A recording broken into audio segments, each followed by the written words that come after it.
All right, we're on it. It's me, Suze, your holistic stylist and licensed cosmetologist, which would be the reason for these tonight, but we'll get to that in a minute. This show is so intense. It's almost going to be like I would be barefoot walking on glass. That's how serious this is. So I've got to open up with a theme song and share that screen.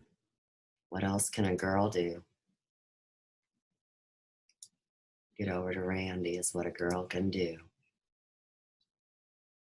Okay.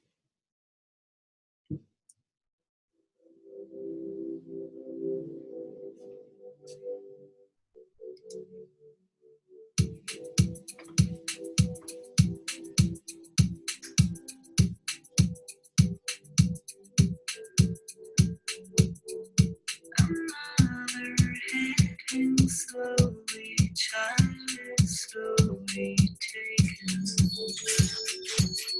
And the violence close of silence. Who are we mistaken? But you see, it's not me, it's not my family. In your hand, beautiful teeth. Well, their tanks and their bombs and their bombs and their guns. In your hand, they are crying. In your head, in your head, some man. What's in your head? In your head, some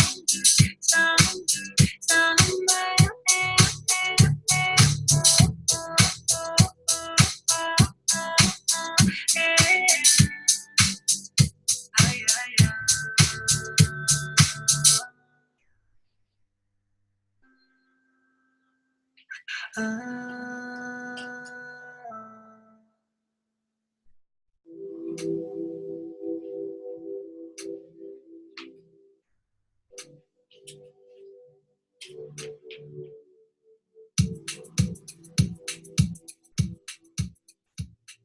I bet y'all are curious as can be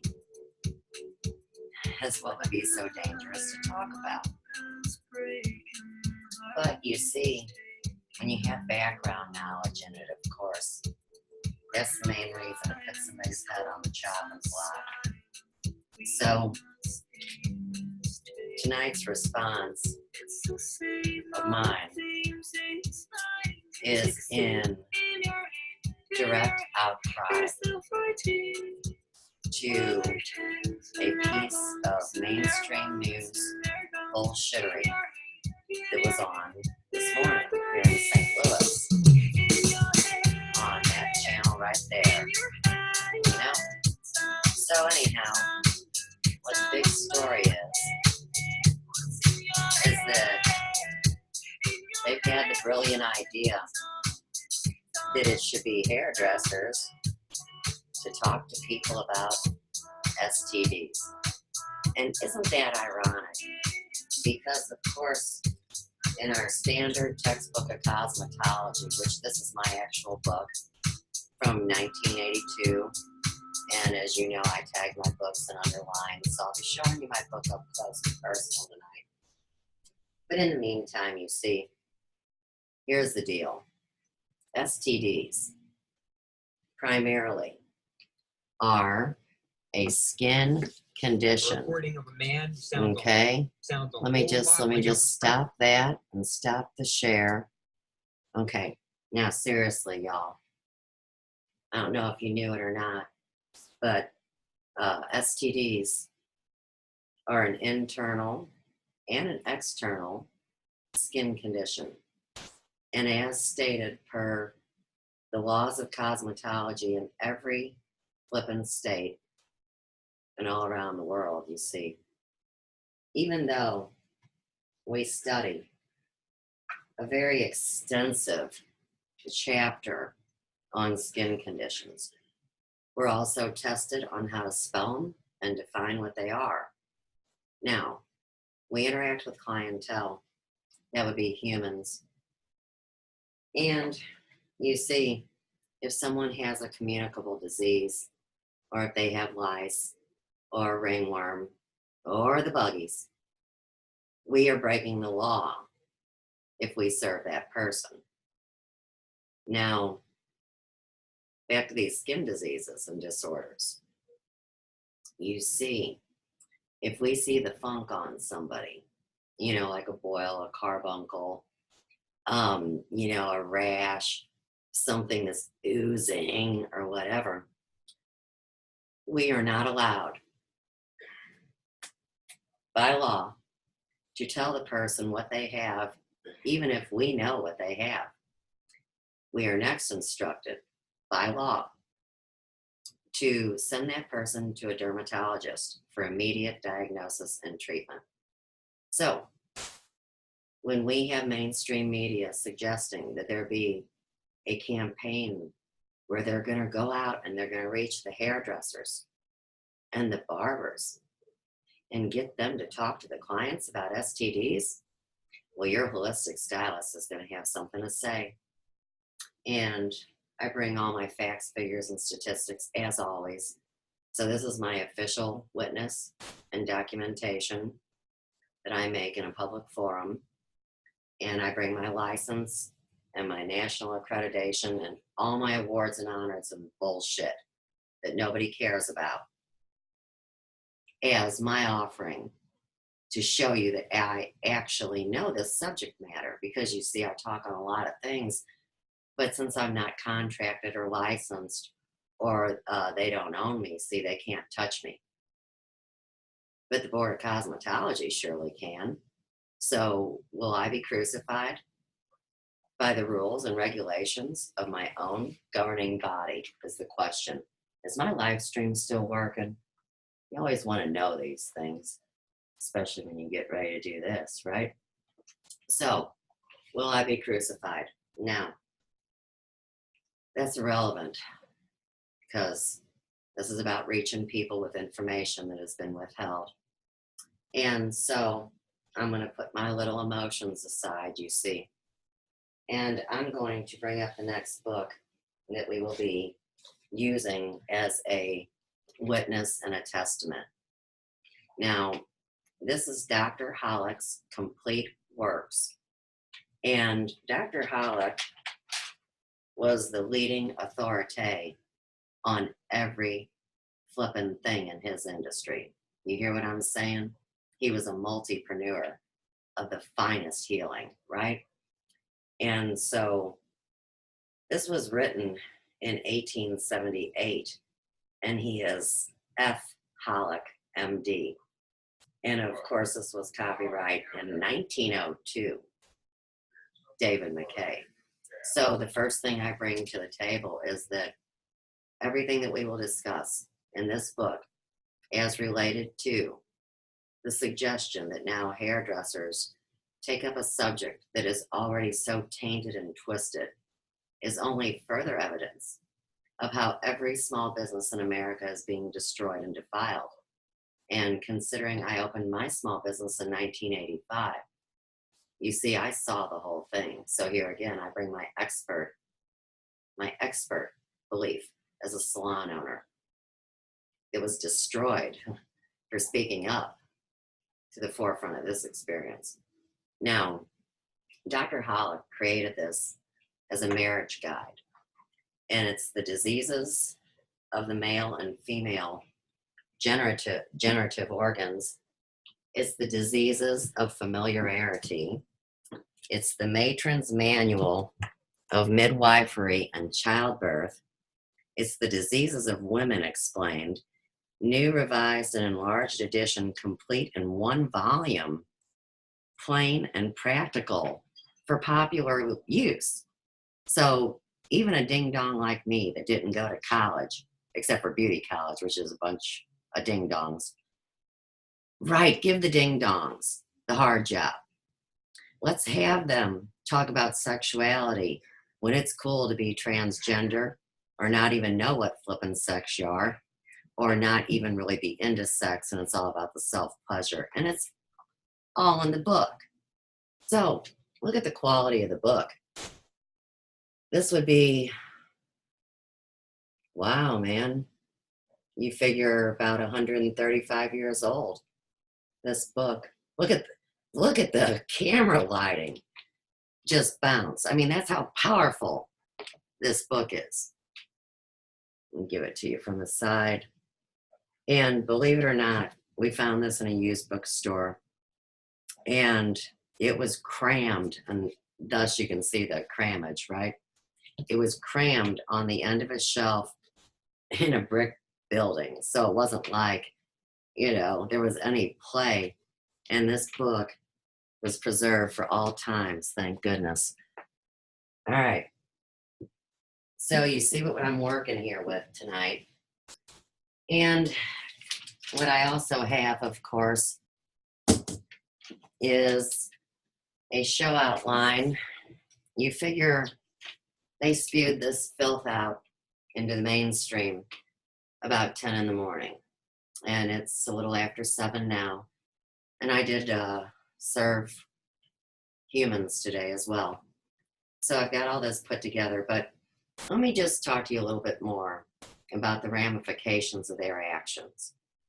Now, I thought we'd talk about the last 100 years. Let's go back to the Great Depression.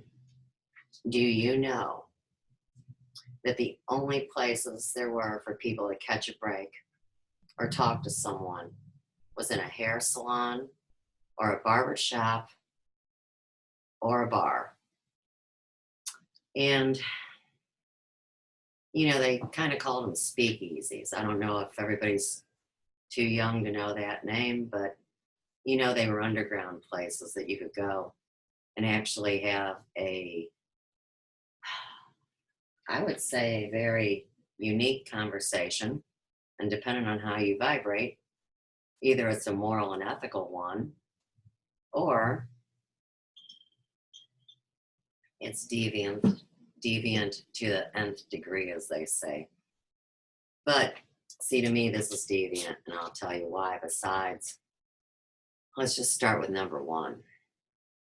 Okay, so they come and talk to hairdressers or barbers about sharing propaganda about STDs. Now, back in the day, you see, and I'll refer to 1985 as the day, there was easily 50% of the salons that were independent contractors or small business people. Whereas today, there's about 80% corporate-run salons, LLCs, things, you know, chains, Great Clips, Supercuts, Fantastic Sam's, Sports Cuts, so on and so forth. Now, as anyone that has ever worked there will testify, because they are signed to pieces of paper. See, some of them have to work in time restrictions. So like Great Clips, Supercuts, they don't really encourage interpersonal relationships. They give you 15 minutes to cut that head of hair. And if you think a corporation like that is going to be in bed with another corporation that's handling material, then your brain is still working. So give yourself a check mark, you see? Talk about infiltration and destruction all in one vital swoop. So, what are we doing? Handing out rubbers? Talking about safe sex? Well, see, now that we know that everything's about fluid exchange, this goes way beyond that, doesn't it? And here in Ferguson, in the ghetto where I'm at, you see, there's a brand new multi-million-dollar Center for Disease Control, you know, the CDC, at the end of Airport Road and Highway 170. Now, they would have all the facts, figures, statistics, rubbers, paperwork, pictures, drawings, anything that you need to know when it comes to your box or your junk, right? But no, let's have the hairdressers do it. And I get it. People don't want to go into the CDC building because everybody will think you got the buggies, right? But you got to know, too, that the CDC is where you get the birth and death records. And the way I know that is when my father passed, that's where I had to go get his death certificate. So, you know, come on, man. It doesn't take a rocket scientist. Now, going back to another problem, like I said a little bit earlier, see, man, what a thing to lay on a hairdresser. I should have went upstairs and got a hairdresser magazine so I could show you the fashions and the makeup and the push for girls will be boys and boys will be girls. So now you're a hairdresser. And of course, believe me, I know because it's a wild ass industry. Good luck to you knowing somebody's sexual identity or where their mouth has been or any of their other things. Good grief. So now you're going to have people that are definitely fringe, alternative, not leading the normal life as, you know, the neighbors down the street, right? See, when the neighbors down the street go into the hair shop, that's the entertainment. That's where you get the gossip. That's where you know what's going on. Those are for the people that still have a regular hairdresser. Most people don't. Okay. We also have, like I said, a very fluid gender group that now here again are influenced by their industry. And so whatever the new hot thing is, if there's a buck to be made or a commission to be had, give it to a hairdresser, push it on them.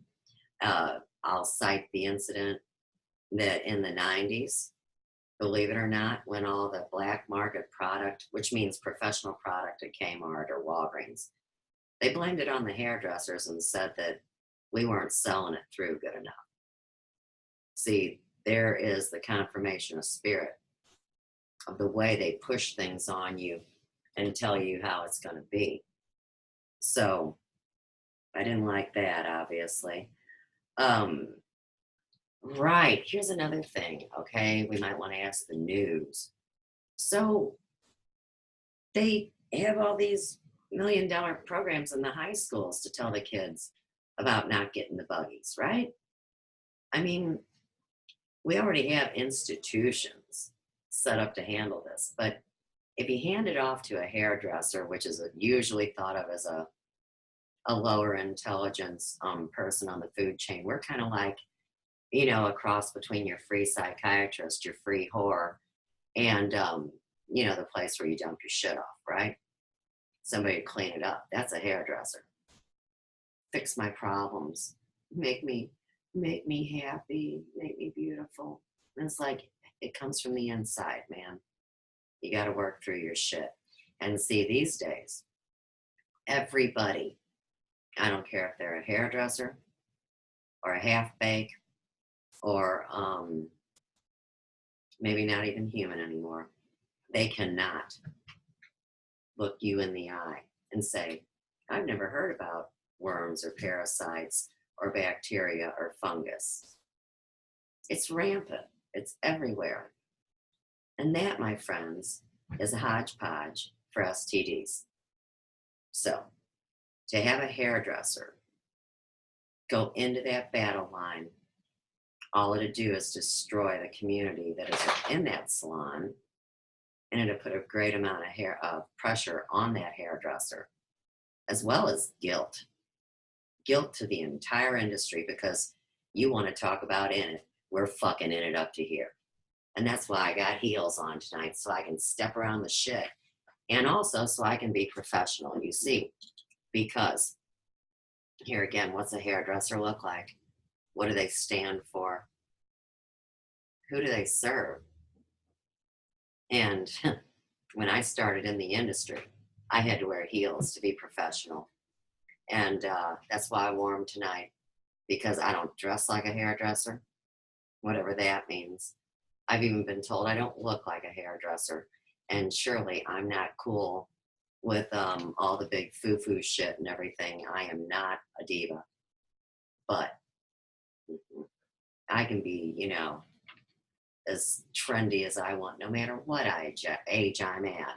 And so not everybody's as cool as me in this industry, you see. So to ask them to talk about that, I don't think they're going to appreciate it. And I think that you're going to take the last bit of joy that these artists and craftspeople have out of their work. So blow me sideways if you don't like it. That'll be my first t-shirt that comes out to prevent STDs. Blow me sideways. Because you're talking like you got a paper asshole, like my dad would have said. I think I covered it. I think I got it. Oh, wait, one more thing. How could I ever forget this one? See, this license, the same thing that could kill me.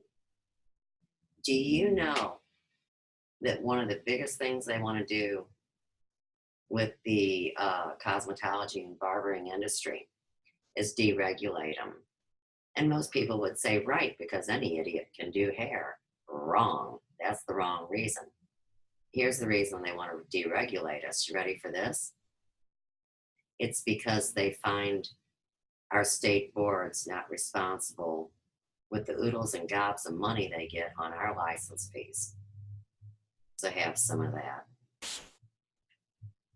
Okay, I'm through my first one. Good for me. All right. Now,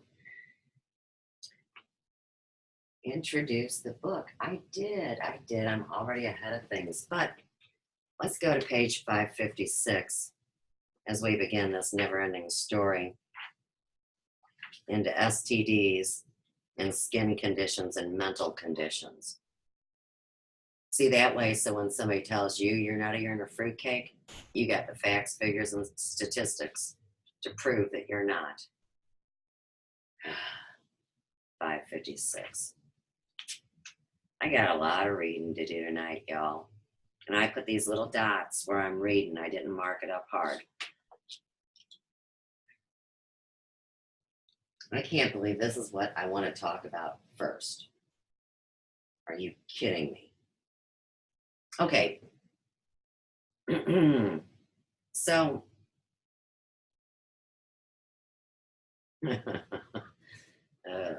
how does life happen, Mom? Was I made in a pod? Did they grow me in a whale's belly? What the fuck, right? But we're going to talk about these little beings. And so, you know, we're pretty much talking about the sperm, but it says, now these little beings are the most essential part of the seminal fluid. And without them, it can neither act properly on the male organs nor impregnate the female ovum. If therefore their development is perverted, impotence and sterility must result. And this is what really follows from spermatorrhea. Now, you see, I just wanted to open up with that little thing because if, like we found in this massive unveiling, this apocalypse of 2017, one thing we know for sure is from the get-go, there was not only one organization, an institution, and superpower that was purposely tainting children and babies, even so much so that it begun in uterus. Now think about that. So as two people come to join together, what's already upon them, you see, is going to wind up being what is the only thing you could consider to really be inherited, because we have the biology of belief. But when somebody shits all over you right from the very go, and so yeah, we're going to be talking about sodomy too, right? When these things happen right from the go, and you don't think it's connected to skin conditions and to parasites and viruses and worms, well then, you better find out about Dr. Hollick's work. And I will be bringing that tonight, like I said. And I guess the other thing I want to hit before I move on would be from page 520. Hey, this is a little off subject, but you know, for those of you that follow my story, my ex-husband told me that he had a condition where like he wouldn't be able to get me pregnant. And people go, oh, Suze, you're so gullible, man. What kind of fucking rock did you crawl out from under? Well, see, there's actually that condition. So, nana boo-boo, it actually can cause infertility. So, I just thought you'd like to see a picture from the book. All right.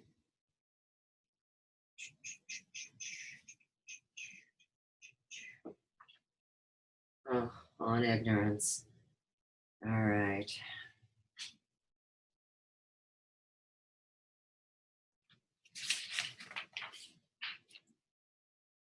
I can't believe.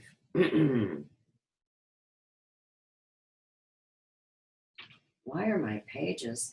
You guys, I have to really excuse me. I thought I had my pages right. I think I'm looking at 520, but it can't be. So I have to look at 570 because I've been writing fast and furious all day, and sometimes I write like a doctor, so that's really not very good for me, is it? Oh, good. Okay. I'm here. It's page 570. And the heading of this is the influence of medicines in producing and curing impotence and spermatoria. But don't think about the title. Okay. There are a few medicinal substances that act in a direct manner upon the genital organs. So this we are going to be talking about. We're going to link it to medications and to STDs and to skin conditions, because Dr. Hollick has natural remedies in here. And later on, up next, I'll be telling you why milk actually was good for some conditions, but just hang on. Okay. A few medicinal substances that act in a direct manner upon the genital organs, some beneficially and others hurtfully, but the greater number operate upon them indirectly. This is a subject about which there is great ignorance, as I before stated, and an immense deal of imposition and pretension. It has always been a favorite notion with the public that there are specific medicines capable of arousing the sexual ardor under almost any circumstances.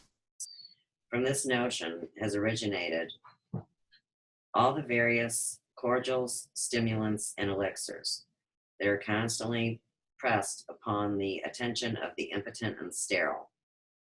None of these things are in the slightest degree capable of accomplishing what is promised of them, as well-informed people are aware, but the public generally are deceived and much injured thereby.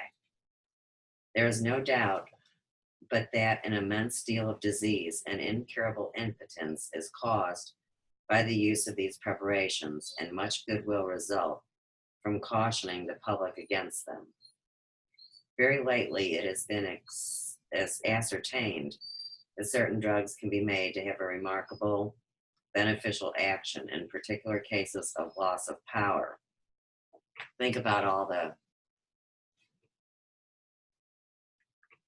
I don't even know what you call it, that shit the dudes take, you know, where they have hard-ons for 3 days or something, whatever that is.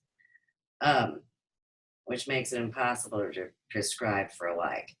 These agents, however, are probably not known, impossible to just prescribe for all alike, even by name, to the parties who compound the preparations above referred to, and it is fortunate they are not, and if they were, more mischief would be done than by the things now used. Okay. So, I wish I really wouldn't have started there. I don't know why my brain did that to me. But we were talking about the milk, okay? And so the thing I wanted to bring up, this is a big punch for the show tonight. How, besides hiding knowledge along with abusing children, plus the idea of the one grain of truth. You know how there's one grain of truth and they take it and they twist it, just like disclosures come in movies. You know, they'll give you a snippet in this movie that's true, and then you'll find another in a different movie, so on and so forth. They have to disclose. So this whole time through, just like starting with the hairdressers, now we're going back 100 years. We're looking at a century of our lives. Everybody said, drink milk, drink milk. It's good for strong bones and teeth and the food pyramid and yakety yak, and progress all the way to today, where we know what they've done to the milk, the bovine growth hormone, the manipulation, treating these cows the way they do. And honestly, we're only supposed to drink our mother's breast milk. And anyhow, there was a reason for milk, and it had to do with STDs. Can you believe? All right, so check this out. When there is decided irritation on the genital organs, manifested by redness at the end of the penis, burning when making water, and mucus discharges from the urethra, it becomes of the first moment to prescribe a proper diet consisting chiefly of milk. This should be used freely, both as food and drink, either thickened with rice, isinglass, I don't know what that is, or sago, or even with gum arabic. Now, I have used gum arabic. That's a thickener, like if you're making cosmetics, natural cosmetics, you would add that. The beneficial effects of this diet will soon be evident in the decrease of all inflammatory symptoms. Very little meat must be used with it, but plenty of potatoes, which are not only nutritious, but have also a decidedly good effect on the urine. Some fruits are very excellent, particularly strawberries and ripe peaches, and so are tomatoes, but any very acidic ones are objectionable. If the milk disagrees with the stomach, which it will do sometimes, a few grains of magnesia may be added to it, or 2 to 3 teaspoons of lime water, which will generally correct all such tendency. The copaiba and magnesia pills may also be used, or the powders of bearberry, and that's bear, like B-E-A-R, berry leaves, as formerly directed. Wines, coffee, spices, and spirits must be rigidly avoided in all such cases, and in fact, every kind of excitement as far as possible. Isn't that interesting?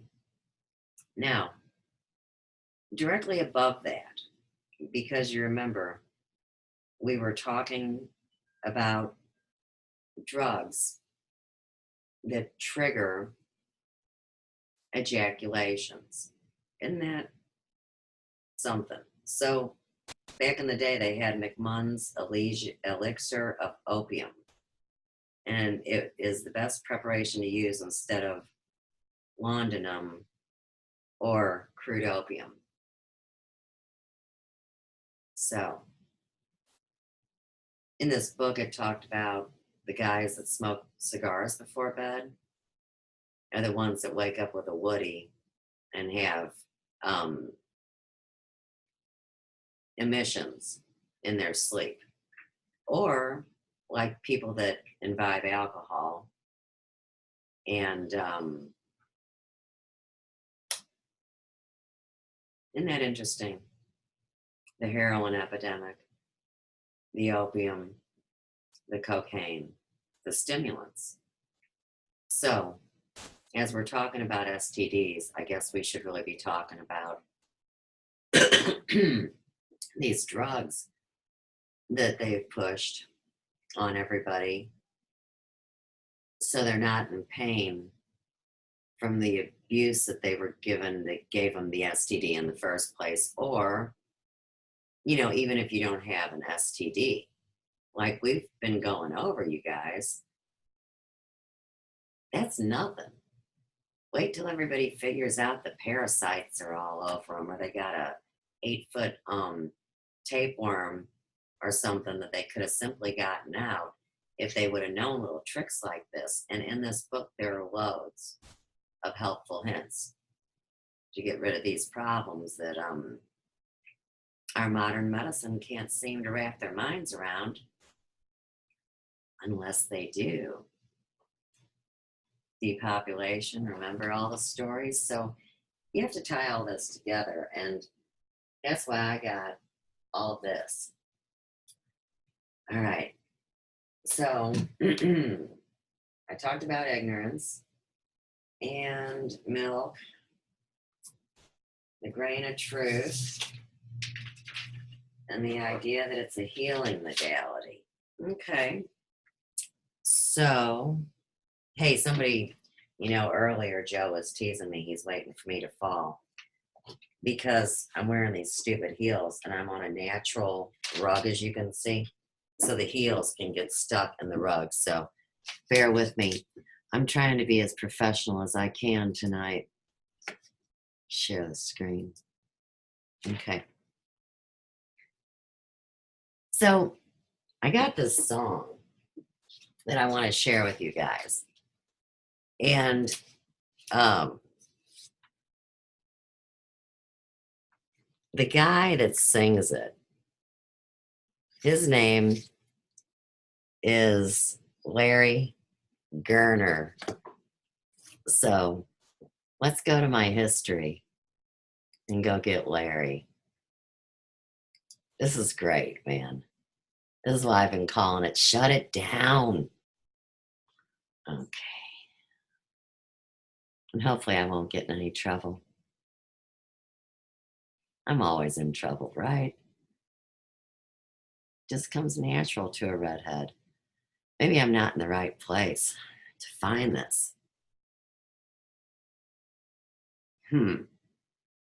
Oh, wait. I didn't even read to everybody about love yet. I got to do that too. But where would that song be? Would it be here? No. Dang. Guess we're not doing the song yet. Because I don't really like to mess anybody up more than I do. But instead, we're going to go with this song. And I'm going to talk a little bit more, I guess, for a second. But, okay, going back to our book. So we got this poem. And, you know, it's really hard. Okay, just as much as it's hard to talk about STDs without talking about sex. I mean, before we learn all this about ourselves, which is really going to shut a lot of shit down, and I hope it doesn't shut anybody down that hears this. This is really why love is so terrifying again. And on my journey, that's one of the big questions that I have to keep asking myself, or somebody's asking me. Why is love so terrifying? And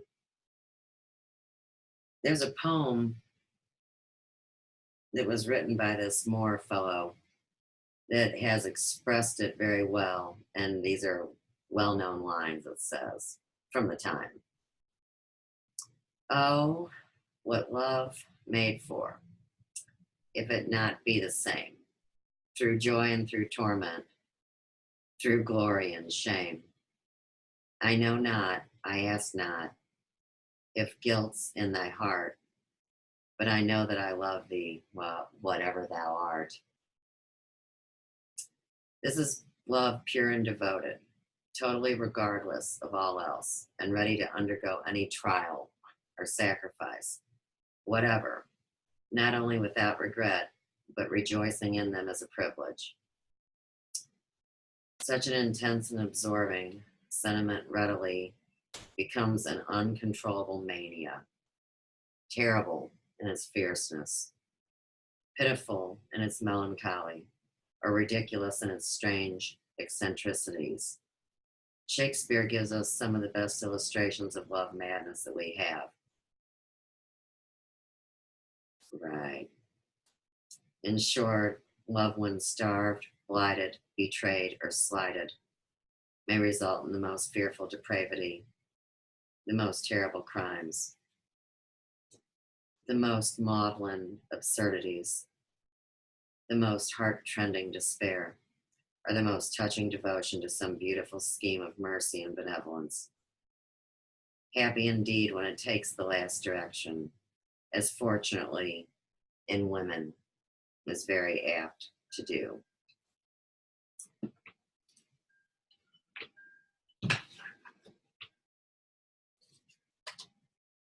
All right. So,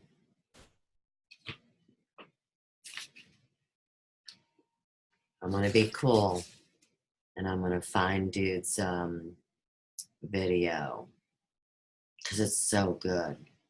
Maybe I put it on my Facebook, you think? Let's go look there, because the other is my things I've shared. I got shit all over the place. I like this one. I like this one a lot. Instead of saying the F word that why shouldn't I say it? I always say fuck. All right, so I really like this. And I say this is kin to Blow Me Sideways. And this is Lily Allen. And like I said, I just said the song, you know, it's that. And it's the live NRJ music tour.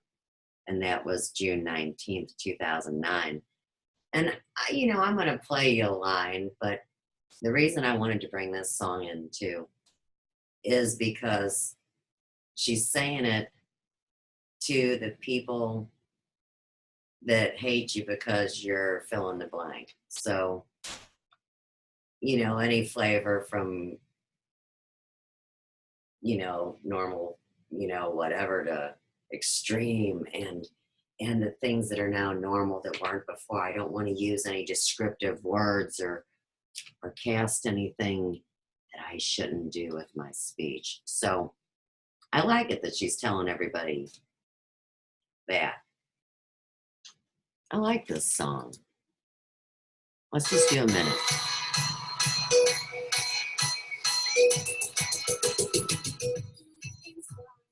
She says, look inside. Look inside your tiny mind. Because you're so inspired. All the hatred you harbor.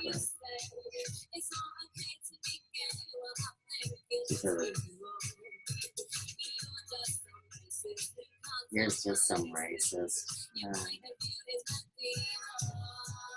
This is cute, watch. I love it. I love it. That's Lily Allen. And this is at Hands 3004 on YouTube. I just thought that was great. That's still not what I was looking for though. Oh, and I've got all these times down for it too. That's gonna be tough on me. I'm gonna deal with it though. Oh, Maria. Hey, look, here's the thing on opioids. My friend Maria Byrne from Ireland, my redheaded troublemaking friend. She sent this to me earlier. This is pretty wild. And here's what she says. So she tried to, you know, post it, and it's from Stranger Than Fiction News, and it's about the opioid epidemic, right? And then what I said to her is that if this comes into play with the show I'm doing tonight, I'll get it in there tonight. And I asked her, I mean, do you mean opium or do you mean opinion? And I have the evidence about the opium. So I wonder if this doesn't tie in to the STDs. Because, see, if you got the bugs, or you got a venereal disease, or you got these parasites and things crawling around on you, it would probably make you a little zombie-like, maybe a little irritated, pissed off, whatnot.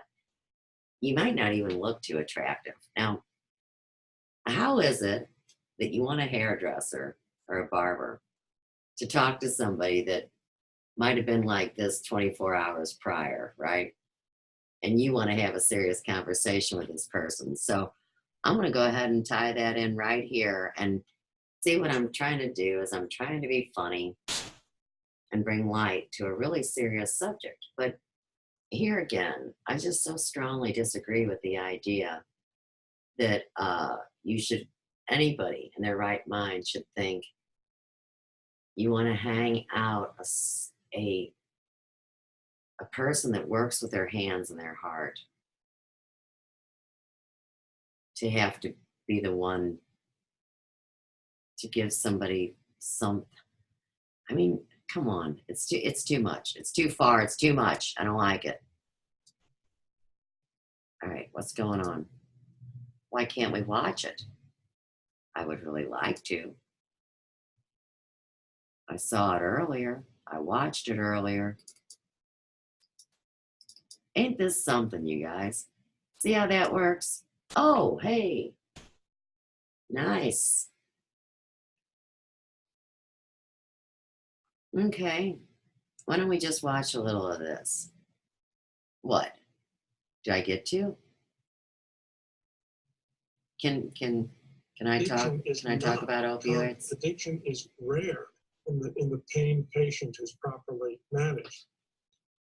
Now, flash forward to where we are now and think about how insane the statement that guy was making. Now, do you think that they didn't have the science, that they just didn't know that opioids and Oxycontin and oxycodone were going to be as addictive as they ended up being? Do you think they really cared? Or do you think they were planning on it? Do you think they said, hey, let's just say it's totally safe, it's just like Tylenol, and then once everybody's addicted to it, we will make millions and billions of dollars. And then when it becomes a crisis, then we'll create things like Suboxone and other drugs that the only way to get off of your addiction from Oxycontin is to get on Suboxone the rest of your life.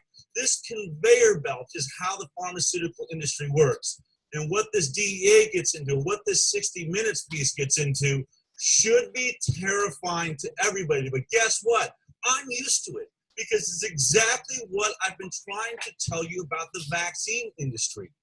There is no difference when we talk about the pharmaceutical industry. I'm going to lay through some of the points in this story, but I want you to remember this is They got all sorts of vaccines for STDs. Tag it. In America that is anti-pharmaceutical. We're really angry about this addiction that's killing people in small towns all over the country. Doctors that are just pushing out these highly addictive painkillers, and then pill mills which are just sourcing millions and millions of pills to people that don't even need them. It's really frustrating. It's extremely aggravating. And then add to that all of the lawsuits you see on drug manufacturers for drugs that ended up causing cancer or killing people. We've talked about Vioxx and You guys worry about smoking a cigarette. The problem, the only disconnect left for you, if you're joining us this week, is why do you see that the pharmaceutical industry is this giant drug cartel? Whether you know it or not, they're outspending oil and gas 2-to-1. It's the #1 lobby in Washington.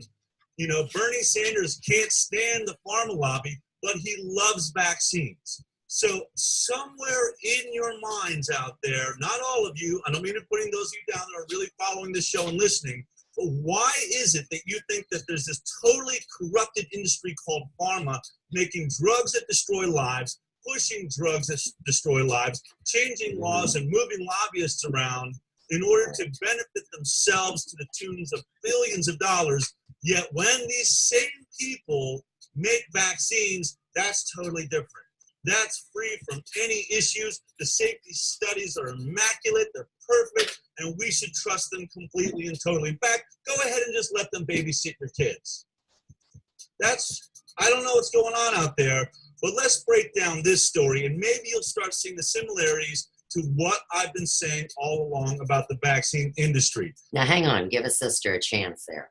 Okay, so one thing I want to touch on real quick, because I'm going to keep connecting it back to my own industry of hairdressing and skin disorders and diseases, and talking to people about these things.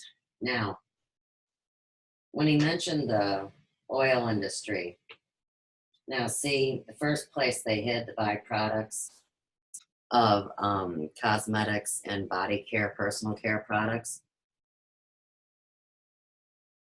Yeah, that's where they put it, was in the cosmetics, the hair color, the shampoos, the conditioners. I mean, look at deodorant. Talk about give you Alzheimer's, right? So anyhow, they got to have a place to hide the shit. Subject number 2 that needs to come up is the distinction between drugs, quasi-drugs, and cosmetics. Now, back in the day, the way they took everybody for a ride, let's say, and that would be the precursor of all these skin conditions, you see, because you have oversensitivity, overexposure. But back in the day, of course, this whole thing started because what they could produce, I'm talking about the bottle and what went in it, cost them 8 cents, and they were selling it for $8. And so the beauty industry being one of illusion, see, the first thing that they want to do along with the dermatologist is cover up the truth of the skin condition. Just like back in the day, if you were going in the hospital, they didn't want any fake nails on you because they could tell the condition of your health through your nails, your skin, your hair. Okay, quasi-drugs, that's what I wanted to talk about. A quasi-drug is not regulated, and it is something like the product oil of Olay, okay? Oil of Olay was originally marketed for the discriminating mature woman. And then all of a sudden they changed their marketing and went for the younger group, you know, the group with the money. And so a lot of young people use oil of Olay these days besides the old people. It's kind of like, why do people keep using Secret deodorant? If Secret has aluminum chlorohydrate or alum, you will find either one of those things on the ingredients. I haven't had any of that in my house ever. I use Crystal Rock deodorant. But here again, we're tying all these things in together and seeing how the whitewashing of history has led to this very place that we're at, where they would, here again, whitewash the truth and hand it off to a target group to take the blame and to take the heat and to turn person against person and make them fight. Okay, I just don't like it. And I really don't like it when I get myself off kilter. So, page 572 in the book, Dr. Hollick's Complete Works, never forget that. And we're going to talk about these 3 things. Okay. Alcohol is not the only narcotic which thus affects the brain and nervous system. Opium produces delirium tremens, and probably insanity. Tobacco is a powerful narcotic agent, and its use is very deleterious to the nervous system, producing tremors, vertigo, faintness, palpitations of the heart, and other serious diseases. Okay, now let's just be honest here, because everybody knows I'm a smoker, so let's go through the science on this. I do not use alcohol, and I do not use any kind of opiates, pain medications, speed, etc. cetera, et cetera. And I will say that as an A blood type, I have a very delicate nervous system anyhow. Thus, it's highly probable that I would become addicted to tobacco.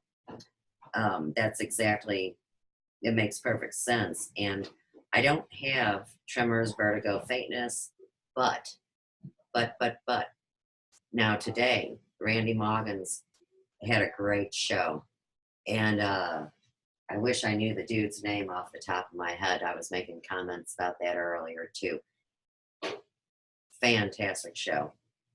But he talked about the, the blood pressure thing. And so all my days, you see, I had blood pressure problems. And of course, they gave me a long list of reasons that weren't the real reason.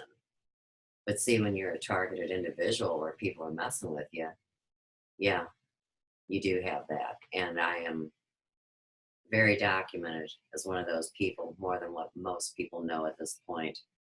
But, what I have to say about that, too, is that's why I do follow Dr. Diodamo's blood type lifestyle philosophy. And what I've done is eliminated my poisons down to 2 out of 10. Before I used the blood type philosophy, I was imbibing about 6 out of 10 poisons. So here again, this isn't about blame tonight. This isn't about nag-rag your neighbor. This is about how do we heal from this trauma that is so deep. I mean, everything we were told, everything we were pushed to do, right? At one time or another. And then, of course, even if you're SpongeBob SquarePants straight, see, those people got hooked too because they believed the good doctor, didn't they? Doctors weren't able to be good after 1929, and that's when they outlawed homeopathy, and the doctors had to choose which way they were going to go. This man was a homeopath, you see. And he gave credit to the new medicine coming up, the right part of it. Okay, let's go on. Now, he is not able positively to observe that tobacco has ever produced insanity, but that it produces a predisposition because of nervousness. He would be confident. So we're looking at the ways that they get people to the place where they can do what they do and keep passing it on. Its influence upon the brain and nervous system generally is hardly less obvious than that of alcohol, and if used excessively is equally injurious.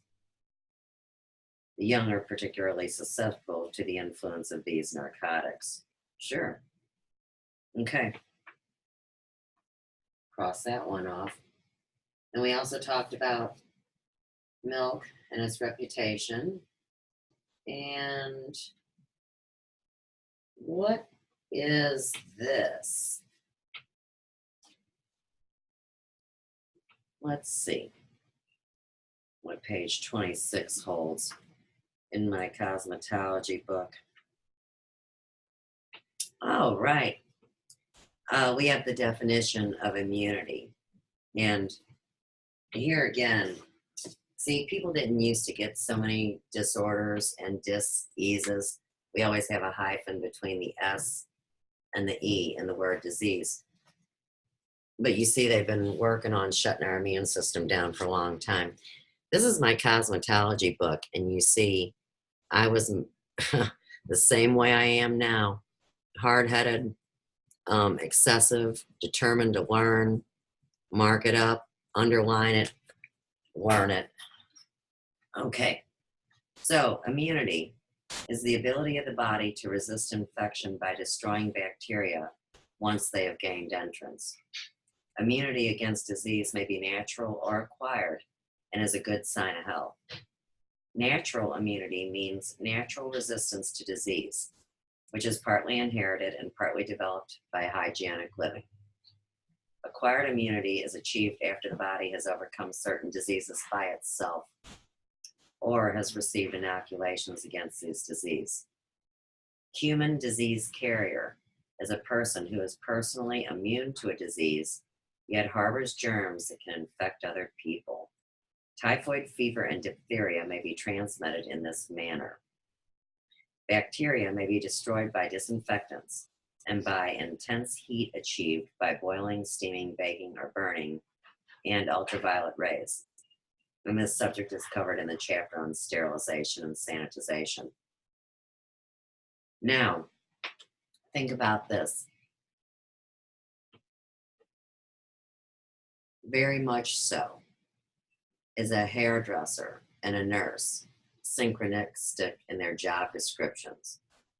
And where they part ways is the nurses, of course, were able to touch the human just like a hairdresser would, but they were also allowed to administer whatever treatment that someone else ordered and told them that they were able to do.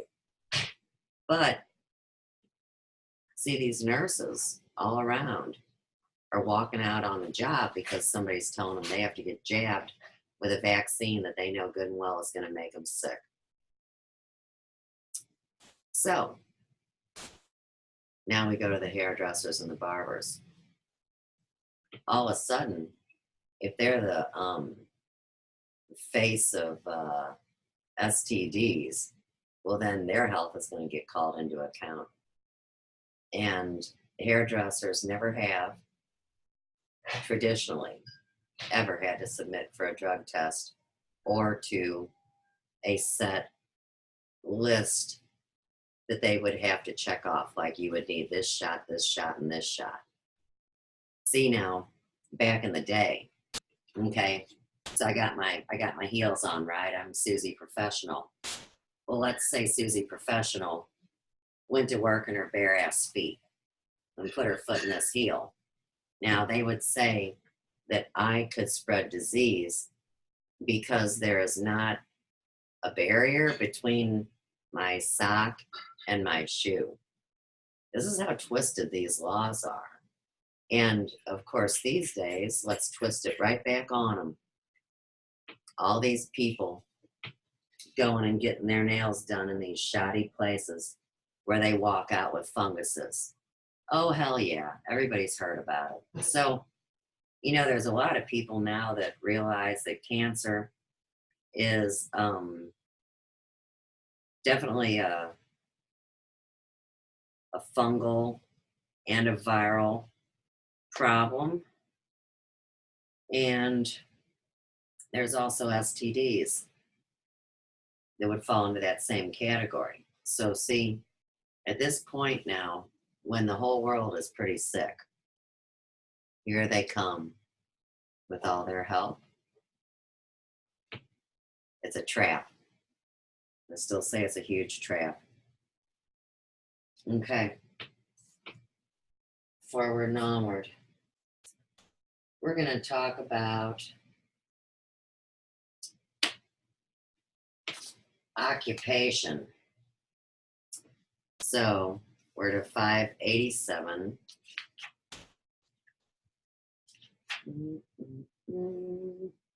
Here we go. Another valuable fact also shown in these reports is the influence of occupation in leading to a solitary vice.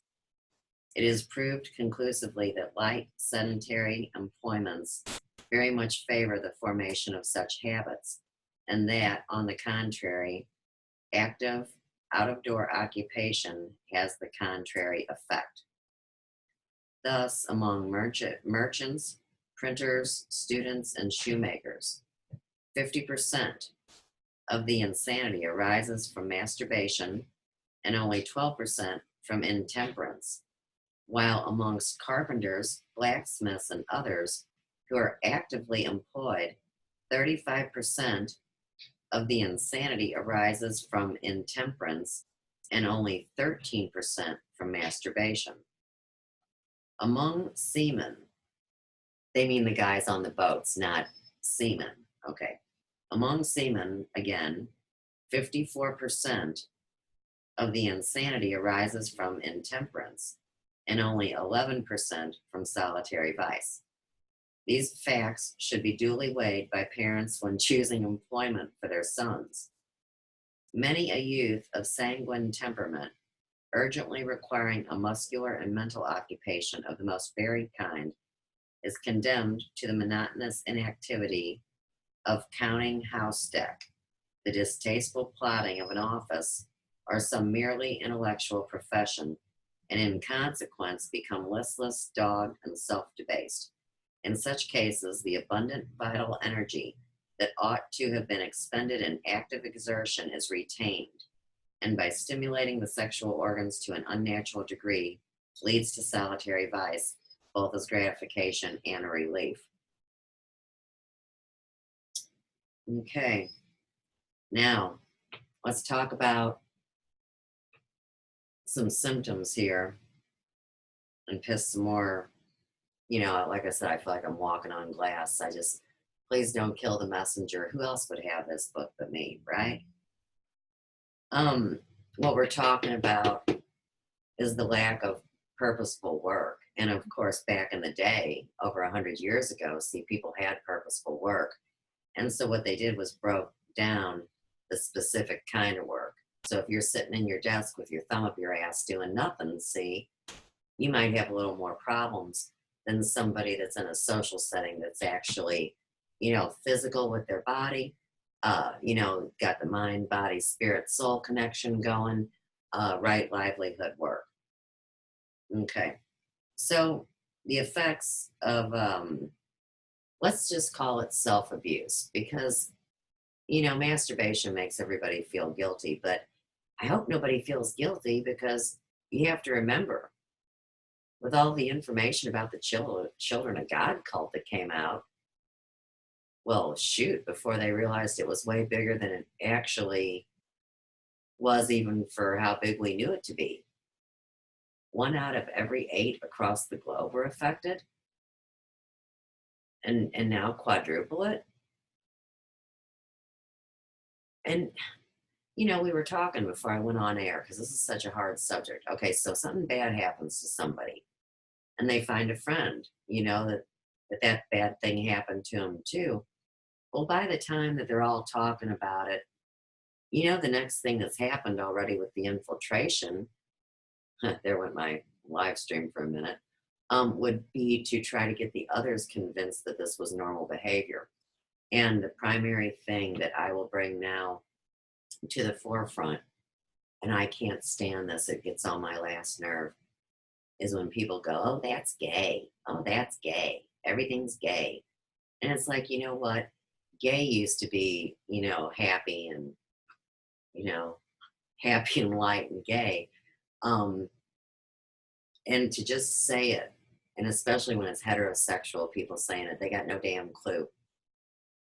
I don't, it really gets on my nerves.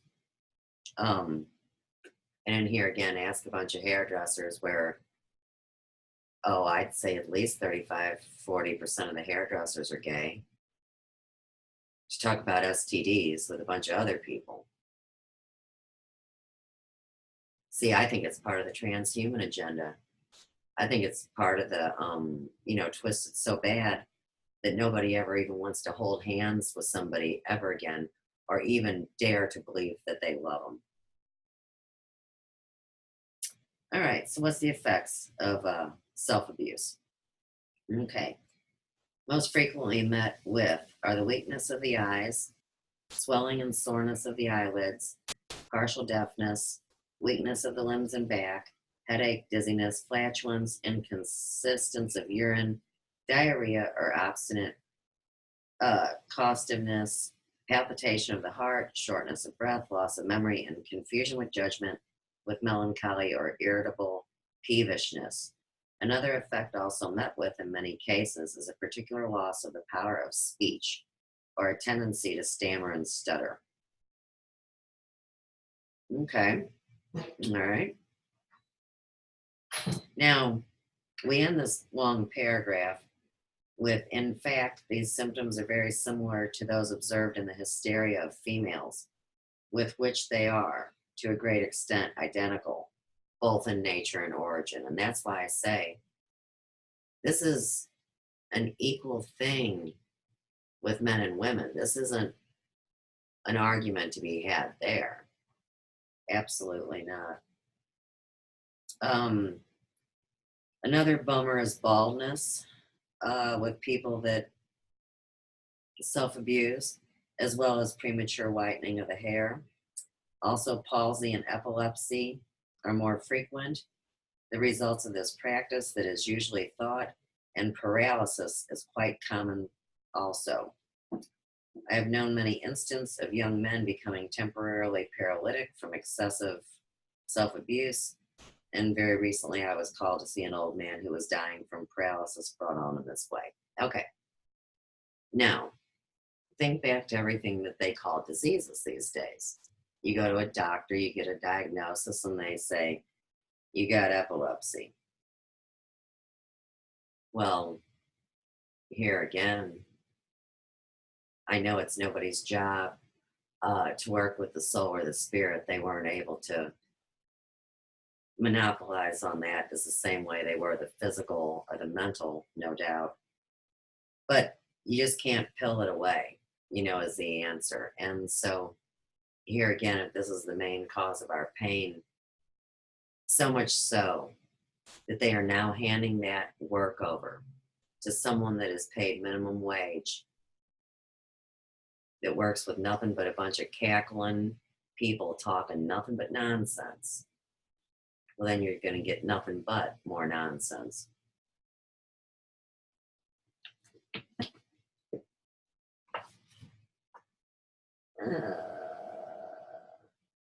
Yeah. See, our state laws, man, they're really serious on this stuff, man. And, you got to remember, this is the same industry that pushed formaldehyde to keep things sanitary. So, I got this post, and it's kind of freaky, but it's the perfect time for it, okay? So, let's go back over here.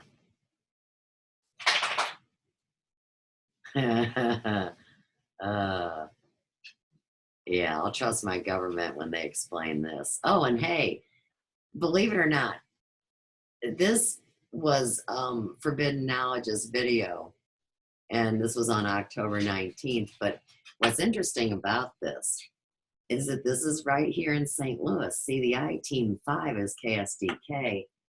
And,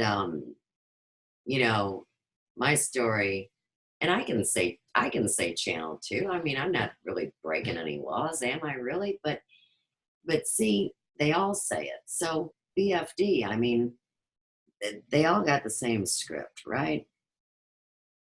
Okay, now I can't be this far down. Why is it that I am stumbling around like a girl having to talk about STDs? Jeez. We already had those. That was great. Oh, you know what? I am so fed up. All I wanted was to play. Dang God. I am just getting so frustrated, y'all. I'm not liking this. I'm feeling terrorized.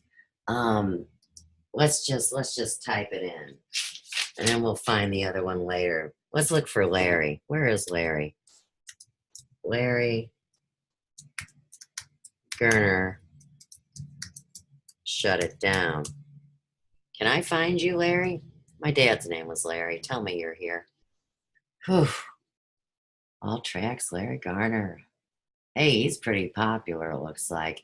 And see, okay, so there's... soups are so full of magnificent and delicious ingredients. Okay, so this is the particular channel we want to be at. And I want to read this all before I play it because, you know, I'm sharing because I care. And I believe that Aldo Milo full well knows what I'm doing and would want me to do this. So this was published on October 10th, 2017. And this is one of these great blues channels, man. And like I told y'all in the Presley Mystery, there's all these really cool music stations that are coming up on YouTube. And what they've done is they've took the music and they've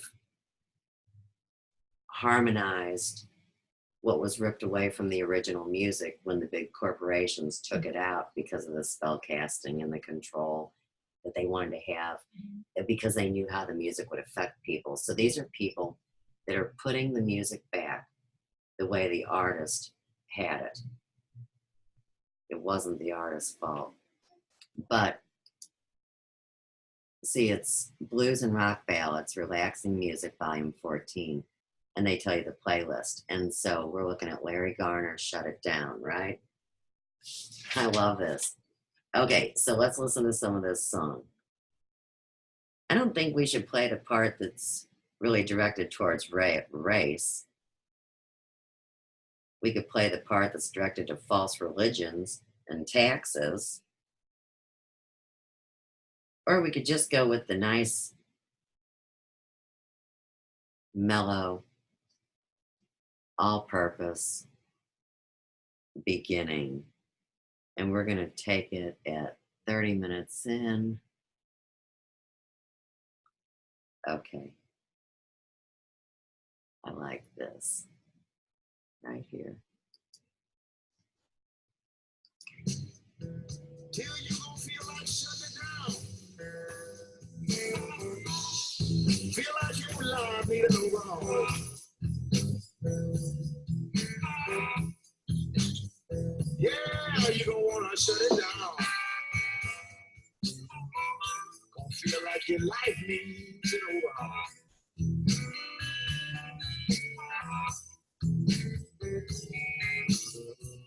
But don't blame nobody, just cause you're tired of it all.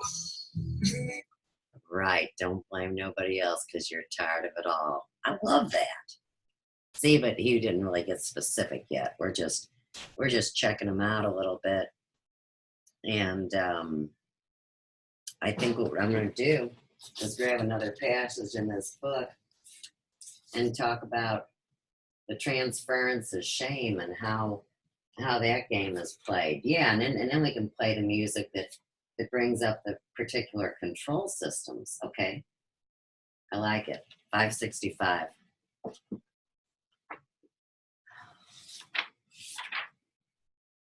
I'm not even showing you that picture or that one. I got other pictures too. Have I ever mentioned I got this incredible library? Okay. Treatment. So let me scoot back. That light is awful bright in my eyes. Okay. In treating spermaturia, there are two things necessary to be ascertained. First, the primary existing cause, and secondly, the existing cause, if such there be, that keeps up the disease. Most usually, we discover that self-abuse has been indulged or that the patient has been addicted to excess, and it is, of course, necessary that such evil practices be immediately and totally abandoned before any improvement can be hoped for. Now, see, I promise you that if you work with the Bach flower essence, that would be the exact thing needed for dealing with the mental state. You don't need drugs. The Bach flower essence. Okay. Next, we must see if there be any skin disease, piles, constipation, worms, gravel, or any other cause that may keep up the irritation. And when this has been removed, the actual treatment of the parts themselves may begin. Skin diseases. Right. You know, the constipation and the worms go hand in hand. And that's why they love the colonoscopies, because see, that camera shot does not show the worms and the parasites. You know, so after they do the flush or whatever it is these people consent to, I can't even believe people even go for that. But it makes them think that there's no such thing, you see. Back in the day, they did actually have ways to dispel, like I said. So this is so far gone, they can't come back from it. The gravel. Okay, so what I learned about the gravel was, say, for someone that has blocked flows, whether it be a bowel movement, urination, or ejaculation, that they get a lot of gravel in the fluid that comes out with the sperm. So that's what they're talking about there.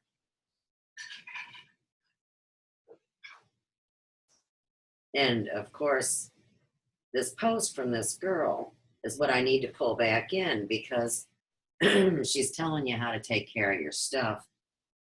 And the things that people still use for personal care products would also condone this. And back in the day, the women powdered themselves, and the men did too, because they didn't bathe that often. Okay.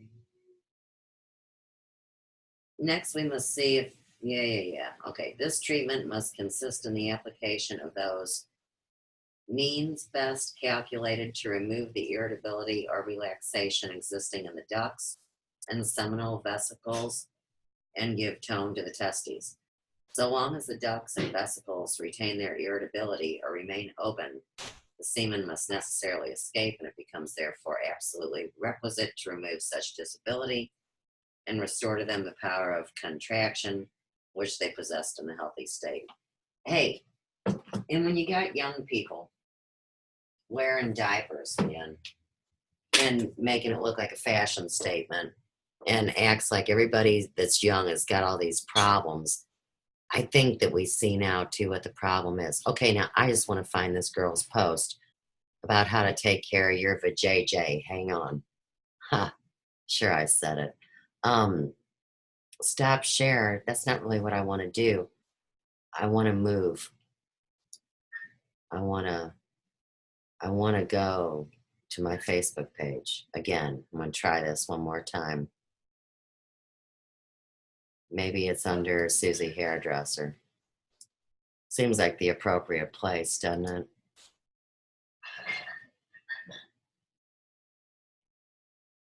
Okay. Come on and be here, man. Oh, shit. Now, there goes the 100-year-old book. And here is people, you know, colorists working with Nutella to make the hair blonde. And it makes me feel like a Nutella that I don't know where this chick's post is. This is, and would somebody have actually taken that down just to fuck with me? I mean, you wouldn't think so, would you? Would somebody?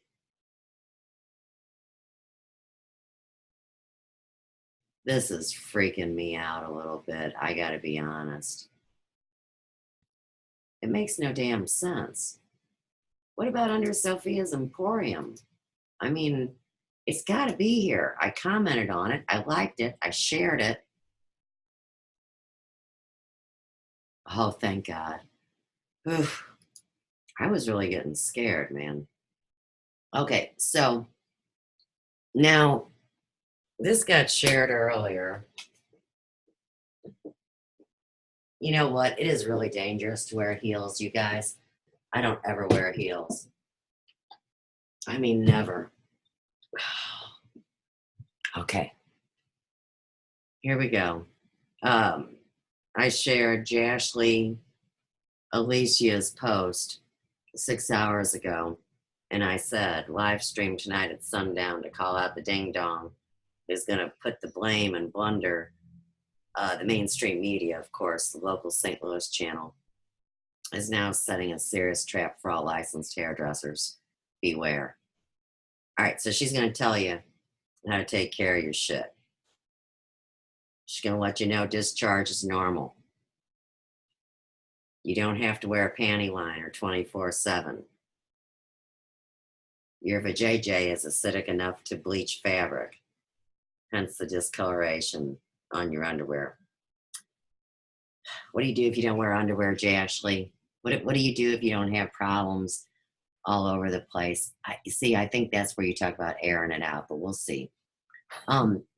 Longer labias are more normal than smaller ones, but both are fine. A man's sperm can throw off your pH balance and also change the smell of your box. See, these are all things that are important because if you're talking about STDs, a lot of these are symptoms, like if you smell like a dead fish, or if you're bleaching, or if you're burning holes in your panties, it's not good. This is my commentary that goes with it, of course. It is not safe for the box to smell like something. Hang on. Ooh. All right. It's not safe for your vagina to smell like sunshine and flowers. So quit expecting it to. Oh my gosh. Okay. So I like this girl. Okay, now hang on just a second. Let me read number 7. Stop fucking douching and washing your vajayjay with Bath and Body Works and Victoria's Secret. Shit's not healthy for the girl. Exactly. Okay, now, here again, when people even think that they got something, they're powdering it, spraying it, perfuming it, or whatever. So you guys got to get back to the point about this, which these products are toxic, okay? And they will create disease and disorders that may mimic STDs. That's right. Okay. Your box cleans itself, you little idiots. And having sex has no correlation to how tight it is. Yeast infections are common. Now, I got to disagree. I'm not in that group, but the thing that you need to know about this for real is that you can have yeast infections throughout your entire body. Like, my pet project, who, CW Channer. If you look at his tongue, it's always white. He has a yeast infection in his mouth 24/7, y'all. But, a lot of people do. And babies, they call it thrush. So it's nothing to be embarrassed about. It's just that it's a condition. And you can have yeast infections even between your joints. And it will definitely give you an arthritic feel. And arthritis is involved in this whole self-abuse story, too. Back to the big book. Okay. If your box stinks or your discharge stinks and has a color, then go see the doctor and stop trying to blame it because you stink. Right. See, and that's not nice, because anytime somebody's exchanging fluids and see the vibration isn't the same, let's take STDs out of it. You're hanging with somebody and sharing fluids with somebody that doesn't vibrate like you, I promise there will be a side effect. So that's probably something that falls under a little different category. And she says, let it breathe. Right. It's a narrow canal that runs inside the body. Go to the bathroom after you have sex. It'll help rinse everything away. And of course, if you're trying to have a baby, don't pee after you have sex. And that's in the medical book. See, all of a sudden we're talking about sex again. I'm not allowed to talk about sex behind the chair as a hairdresser. I mean, my cosmetology book told me so. And we all know I follow directions to the T. Oh yeah. Don't be wearing you know, any artificial materials. But that's easier said than done because you know that that is the exact reason why those SOBs started blending things with cotton. The wise ones know that you should wear one material, so it would be 100% cotton or 100% silk. Just saw a great show on that last week. And she says, don't you even be arguing with me or Suze about this. She says, I don't give a fuck if you say your mama put you in satin diapers and you're a princess and your shit's off. I guarantee it. And quit with the talcum powder. Right. You know, one woman gets a lawsuit, you know, theoretically, it's kind of like winning the lottery, right? But especially when you, let's take this one into consideration. Talc causes cancer. This isn't a hoax or a joke, and I don't care if your 97-year-old granny Aunt Myrtle has been using it twice a day, every day. Stop. Right. How many medicament powders do we have now? Think about that one too. And of course, if you had troubles and you had any kind of skin irritation, the first thing they do is tell you to use it. All right. Yep. We kill sperm like the day is long, girl, except for when you're ovulating, with the exception of a very high pH level. Yes. And this is all true. Quit letting other people tell you how to take care of yourself. And ladies, stop letting boys who got sex ed from Pornhub tell you about your vagina. Right. Because, you know, the weird thing about all this is, too, which is very disturbing, is that a lot of the people that self-abuse like to do that while they're sitting idle and playing video games. And then you think about the programs of control. I mean, I wonder if they're going to give like the hairdressers and barbers a breakdown of this detailed show or something that they're going to put together to help them talk about it. Because it's not even easy for me to talk about. Now hairdressers, barbers will be courted into talking with clients about STDs, which is a crock of shit, considering our cosmetology laws strongly discourage speaking about sex, politics, and religion. Exactly. I can say it a million times. Okay, let me get out of here. And where do I want to go? I think I'm going to go to YouTube. I like YouTube. And I like Hellmaker. I like this guy. Have I told you guys about a Hellmaker? Relaxing blues music, new upload every day. And I always say to him, "That's such a nice young man, you know, good looking, upstanding man. Choose the name Hellmaker for your channel." But I think anybody that tells the truth or discloses coded messages feels like they're a Hellmaker. So I think I understand. I think I understand. I'm just trying to get some background music without getting in trouble. Let's see. How do I want to do this?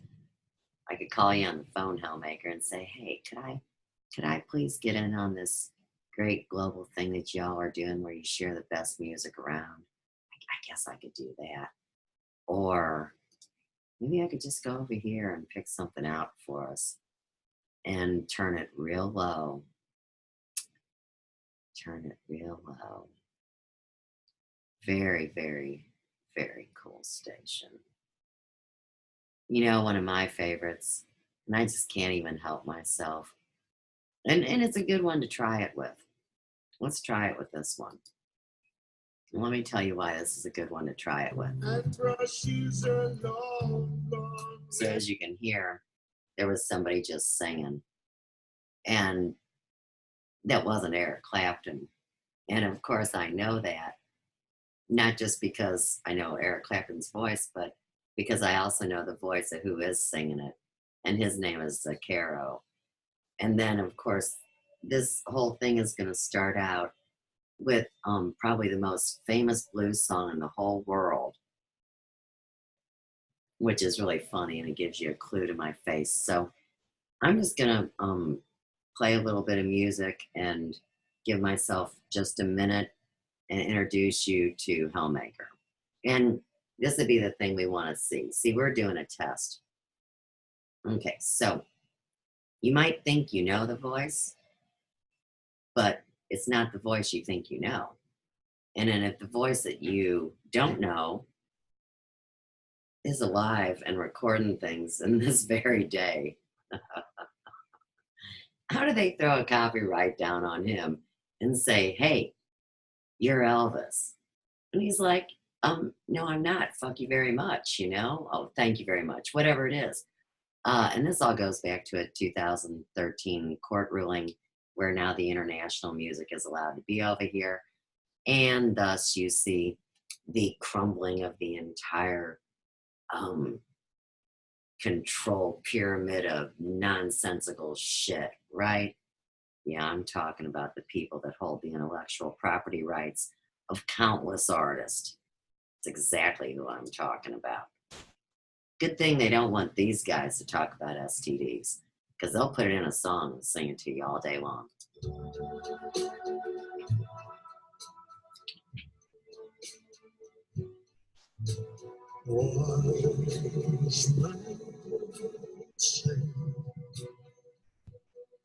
Only fools rushing,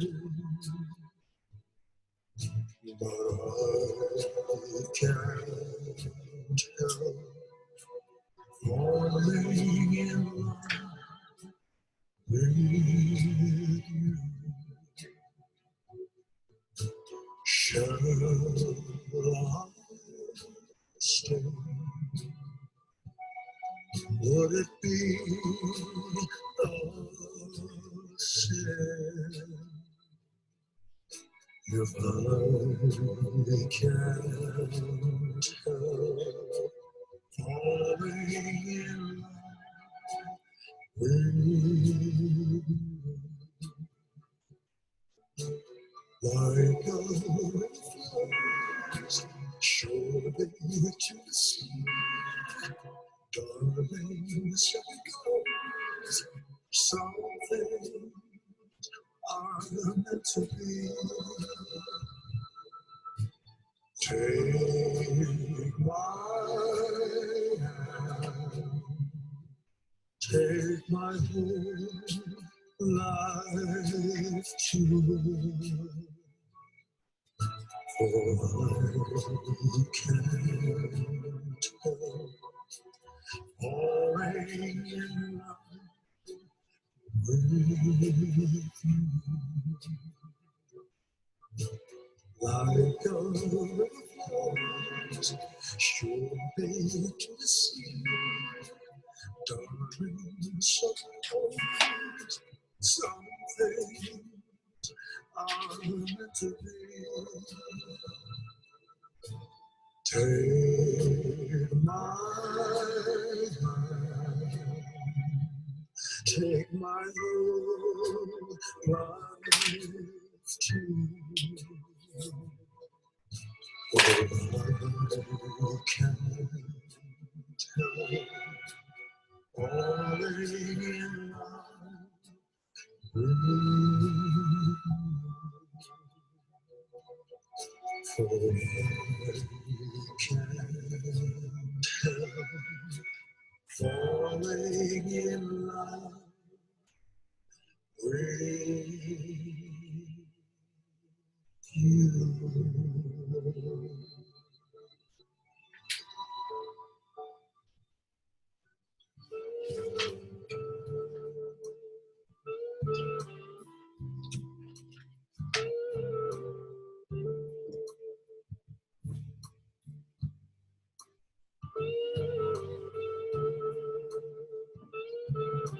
I'll show you how my brain works.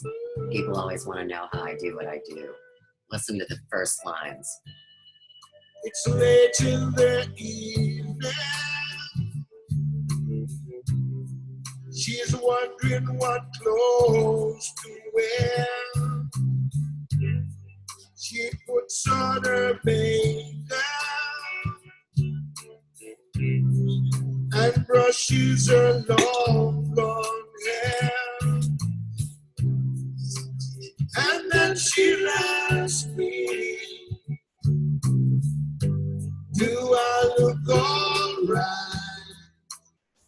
And I'll say yes, you look wonderful tonight. Yeah, everybody wants to look wonderful, for real. And of course, that's the industry that has been my home for 30 years. And sometimes it's an illusion, and sometimes it's real. Okay, so we're going to talk about two different forms of insanity. So, you know, when people say I'm insane, you know, that I think there's more than one voice that sounds just like Elvis, and I play you that first one. Well, obviously you can see that that's not insanity. So I'm going to prove it here again with that voice we just heard. Keep it in your mind. So we're going to go to my playlist. Be very afraid when you come to my YouTube channel. That's why nobody's here. There's so much shit here that people just run the other way. I totally get it. But I like a lot of stuff. So I'm looking for my concerts with Mr. AP, and that would be up here, you see.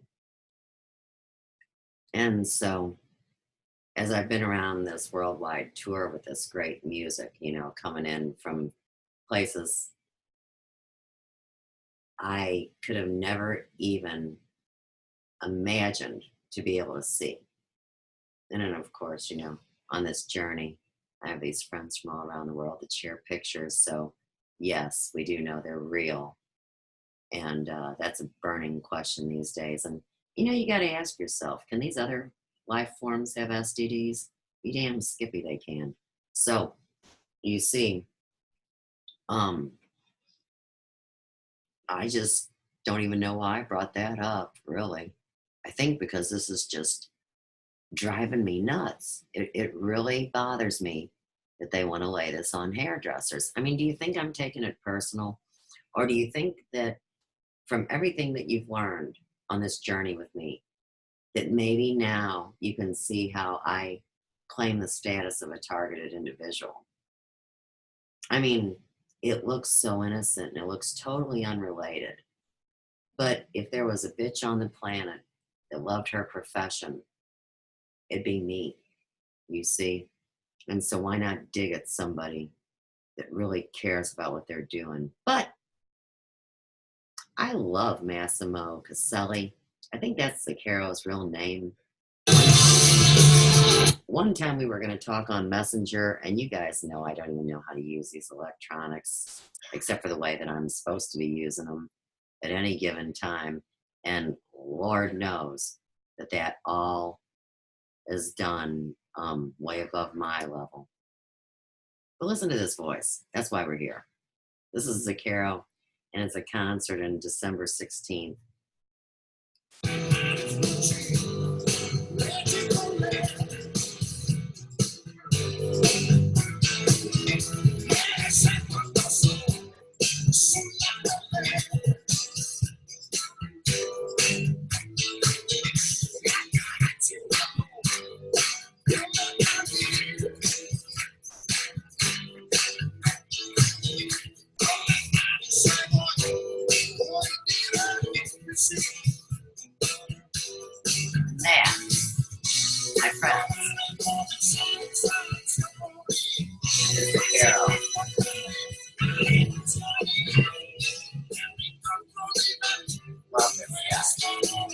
Everybody loves him. Everybody loves this guy. And he's one of Mr. AP's friends. And these guys are all friends, like I told you. So hopefully they won't mind me using their music on my hairdresser testimony from hell tonight, whatever it is.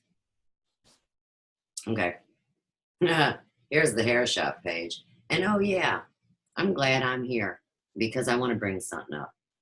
Now, it was about, we're talking about barbering now, okay? It was about 25 years ago where when the AIDS epidemic was at its highest and most of the barber shops were not Caucasian. They made them quit doing shaves because they were so afraid of blood or bodily fluids being exchanged. And in our cosmetology book, we are absolutely prohibited from doing anything that may spread contagion, and that's why a good holistic stylist first does no harm. So one of the things I'm really into is mental health, and you know, a lot of people would never expect that out of me because I walk this line between worlds, and I'm so glad to, because if I just knew this one rotten 3D lion place, you know, I'd be so sad I wouldn't even be able to take it. But this is an article on insanity in Copeland's Dictionary of Practical Medicine. And the author, in pointing out the various causes of the terrible afflictions, speak in the following terms respecting self-abuse. Many, however, of those causes which thus affect nervous energy favor congestion of the brain and occasional disease of other vital organs, tending to disorder the functions of the brain sympathetically. Of these, the most influential are, you know, sexual excessiveness, sensuality in all its forms, and inordinate indulgence in the use of intoxicating substance and stimulants. The baneful influence of the first of these causes is very much greater in both sexes than is usually supposed, and is, I believe, a growing evil with the diffusion of luxury, of precocious knowledge, and of the vices of civilization. It is even more prevalent in the female than in the male sex, and in the former, it usually occasions various disorders connected with the sexual organs, as leukorrhea, displacement of the uterus, difficult or disordered or suppressed or profuse menstruation, both regular and irregular hysteria, catalepsy, ecstasis, vertigo, various states of disordered sensibility, etc., before it gives rise to mental disorder. In both sexes, epilepsy often precedes insanity from this cause, and either it or general paralysis often complicates the advanced progress of the mental disorder when thus occasioned. Melancholia,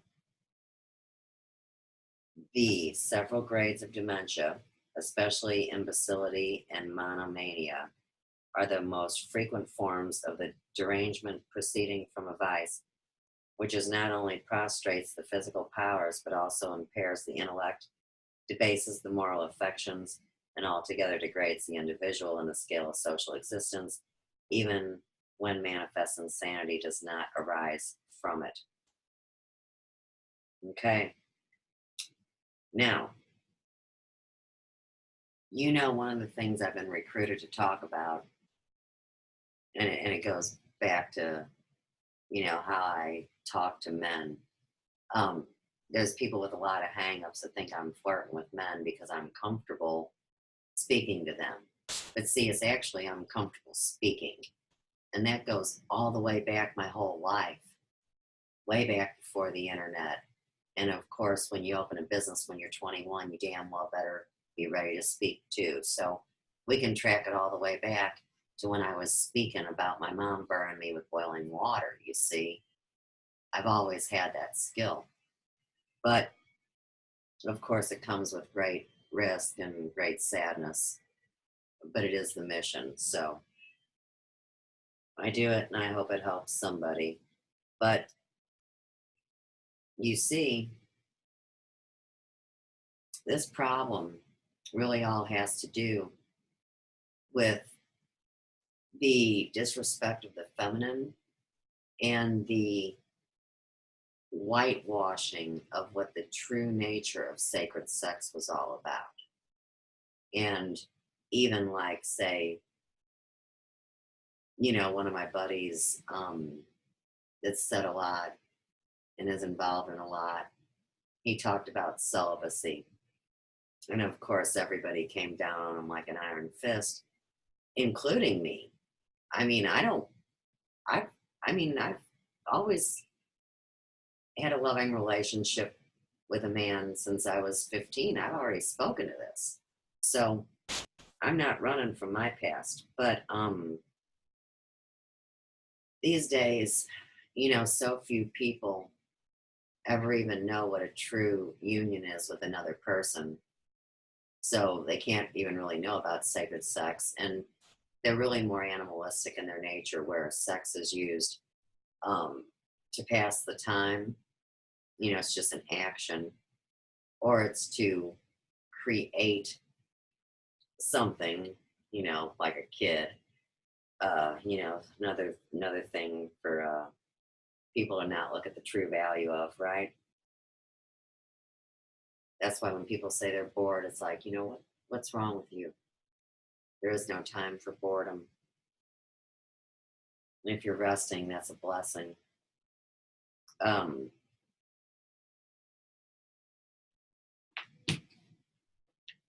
We know why the twisting has happened. We've already talked about it. The institutions, whether it's the church, whether it's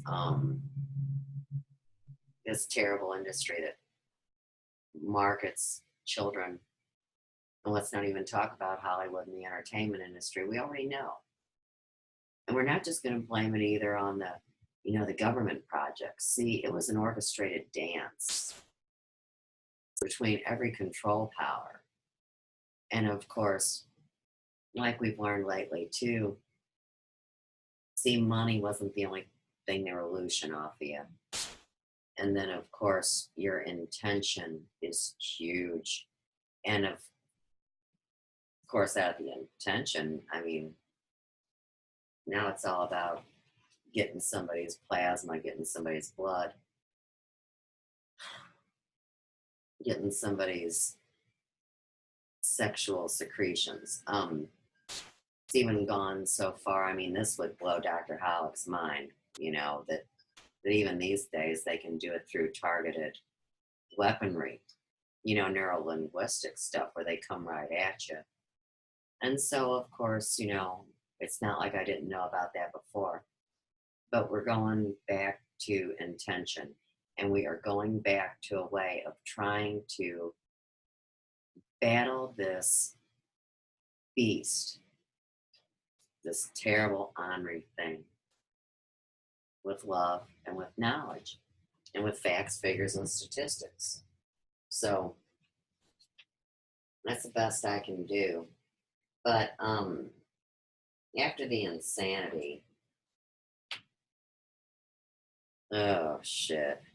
All right, so here we go. Some more about insanity. In the 13th report, 145 cases are set down as caused by masturbation, and some very forcible remarks are made on the subject, which I think will be useful to copy. The causes of insanity may be divided into voluntary and involuntary. Of the former, the principal are inner temperance and the secret vice. Other causes may be of this case, such as hazardous speculation, many religious vagaries, imprudent exposures, and irregularities. None are so prominent as the two first named, and none so fully stain the character with guilt, which even the occurrence of hopeless disease can hardly wipe away. Intemperance disorders the senses and induces apoplexy, epilepsy, and palsy. The cases from this cause are about as favorable for recovery as the majority of others, but are most sure to return if the habit of intemperance recurs. The secret vice produces the very worst form of insanity because it is so difficult to avoid, and the continuance of the cause and become the energies of the system are more prostrated by it than by almost any other cause.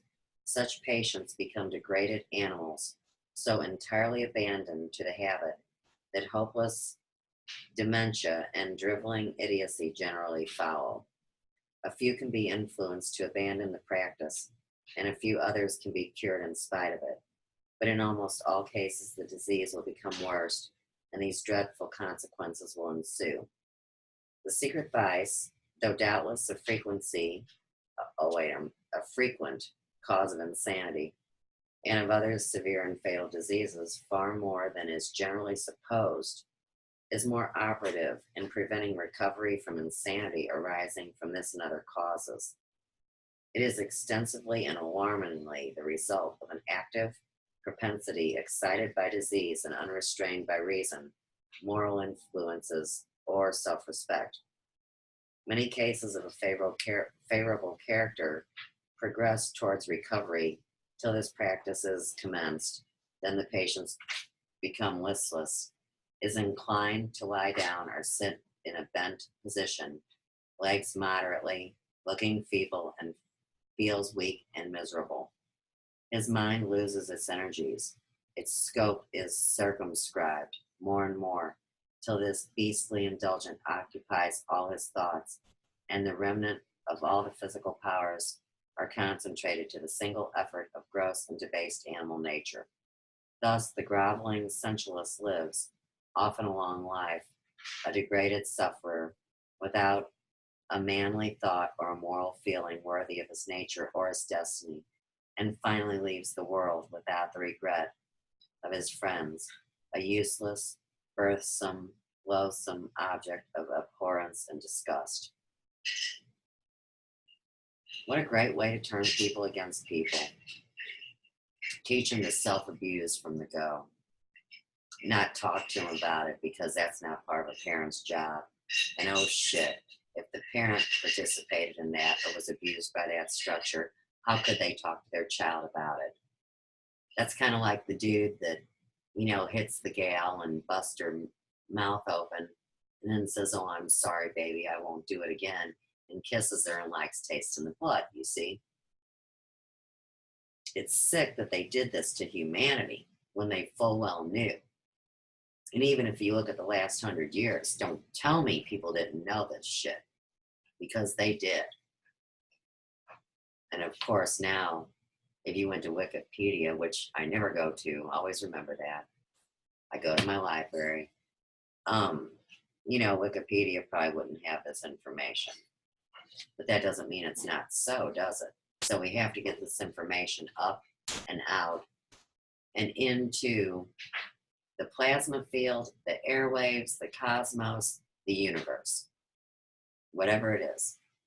And these thoughts of this man live on in everybody that even learned one thing from these readings.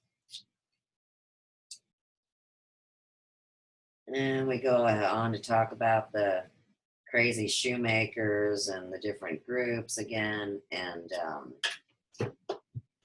I've had enough of that for now. You guys got enough on insanity. And of course, think about it. Almost every medication that they're pumping in people these days, of course, besides death being one of the, main side effects, skin conditions will always be there. And your skin is your largest filter organ. Thus, it's easy for some STDs to just pass skin to skin. See, you don't need to be having sex necessarily. That's like, I had a friend once upon a time a hairdresser friend of mine that had a very low immune system, and she was not going to have, like sex with the guy, but she thought it would be prudent that she'd let him explore her box, with his mouth. Well, unfortunately, his mouth was developing a case of herpes at the time. And so, poof, the next thing you know, guess what she had there? So that's a perfect example, I guess, isn't it? I mean, we're on a mucous membrane, but even if she just would have been kissing on him, see, with a low immune system, she would have still picked it up. And so we're back to talking about STDs in the hair shop, which we're not supposed to be talking about sex. And these are healthy thoughts coming from this book. So it says the mind and the body operate as a unit. A healthy body and mind contribute to a good life. A healthy body is one in which all organs perform their functions normally. Healthy thoughts can be cultivated by self-control. Worry and fear should be replaced by a health-giving quality of cheerfulness, courage, and hope. Outside interest and recreation relieve the strain of monotony and hard work. Thoughts and emotions influence bodily activities. A thought may cause the face to turn red and increase the heart action. It may either stimulate or depress the functions of the body.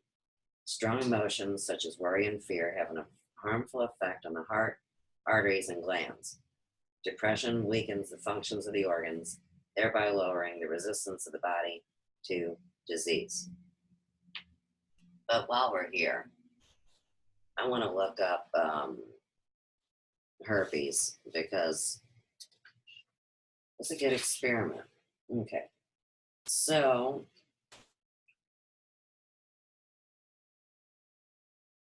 herpes. Okay. Why doesn't it tell us what? I want to go to the page. The definition is an inflammatory disease of the skin having small vesicles and clusters. Shoot, we see that over people all the time.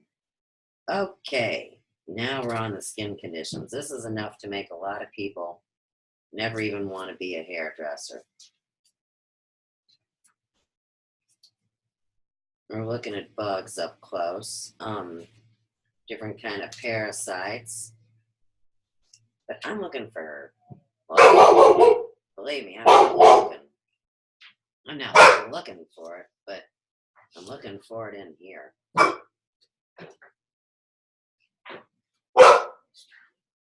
Right. Torn, stop. Okay, so let's cover staphylococci infections while somebody comes to the door. Okay, so when we're talking about staphylococci infections, right, come in, close the door, move on. Okay, a furnicle or a boil is an acute infection of the hair follicle which produces constant pain.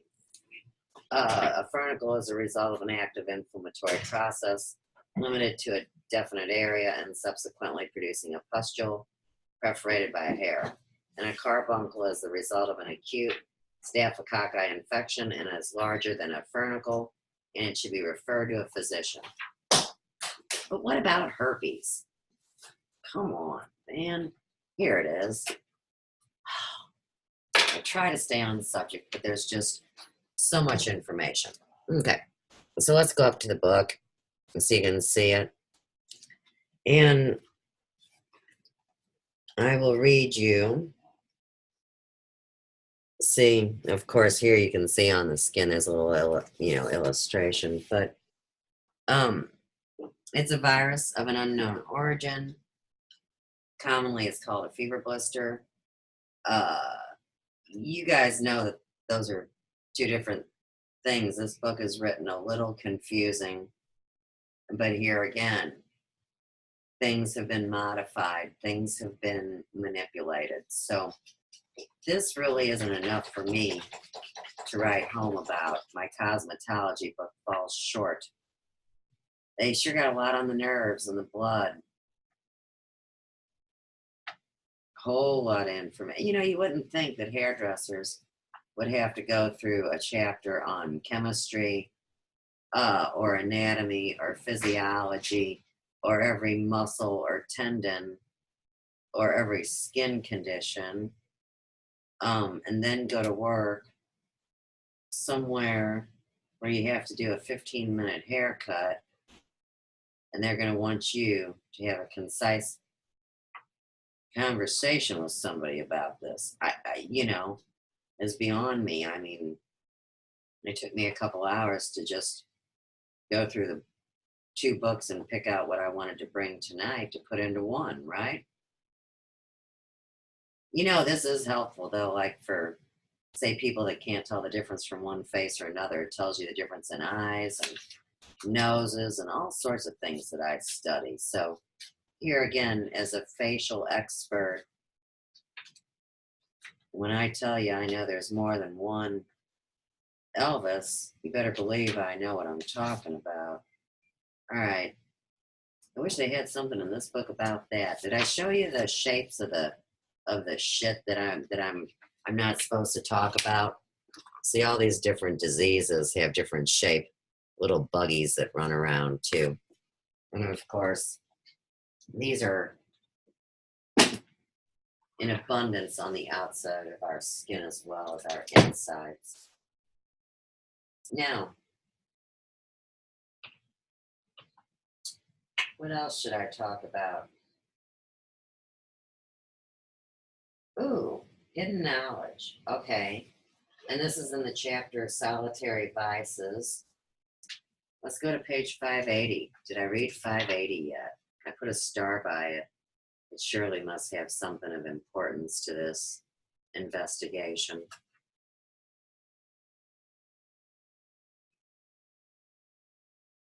Okay, this is classic.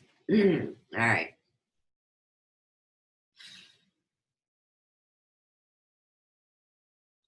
The symptoms here given are precisely such as are ordinarily seen in cases of self-abuse, but there are many others arising secondarily which have only been recently ascribed to this cause. Idiocy and insanity, for instance, and that general failing of all the physical and mental powers, affecting both the individual and his offspring,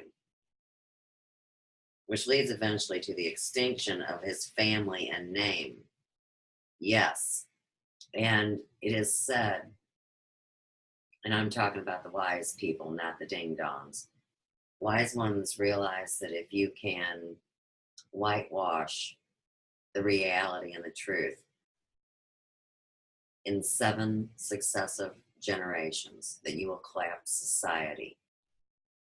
And what they have done now, where we're at now, is in the 5th generation. So you see, they say my generation, you know, and I was born in '64, would be the last group that could remember the dramatic changes that the world witnessed, and when the things turned really bad, different timelines or however you perceive it to be. But of course, since my generation, there's actually been 2 more, because generations are no longer 40 years with the way time has sped up in technology and information. So they've actually taken a generation down to more like 30 years. And they would attribute that to young mothers having children. But back in the old days, when you got sold, you know, to some guy, I mean, they were having babies really young, and the generations were 40 years. So, you know, tomato, tomato, however you want to believe. All right. It is only of late that proper attention has been directed to these terrible evils, and that they have been thought to be at all under our control. Right, they shoved it on us. Formerly, they were looked upon as mysterious dispensations of providence, much to be deplored, but only to be met with patience and resignation. Many eminent writers of the present age have distinctly recognized the influence of self-abuse in the production of idiocy, insanity, and constitutional degeneracy, and have especially urged the necessity of attending to it when treating those evils. Among other recognitions of this kind, I have been particularly struck with one, a legislative document, in which there is more wholesome truth told and more sound reasoning advanced than in almost all the medical treatises on the subject put together.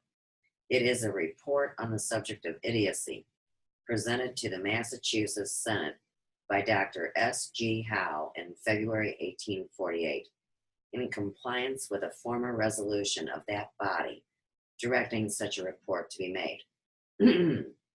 I am only surprised that such a document so valuable should be so little known, and that the honorable senators should not have seen that their duty was to give it as wide a circulation as possible.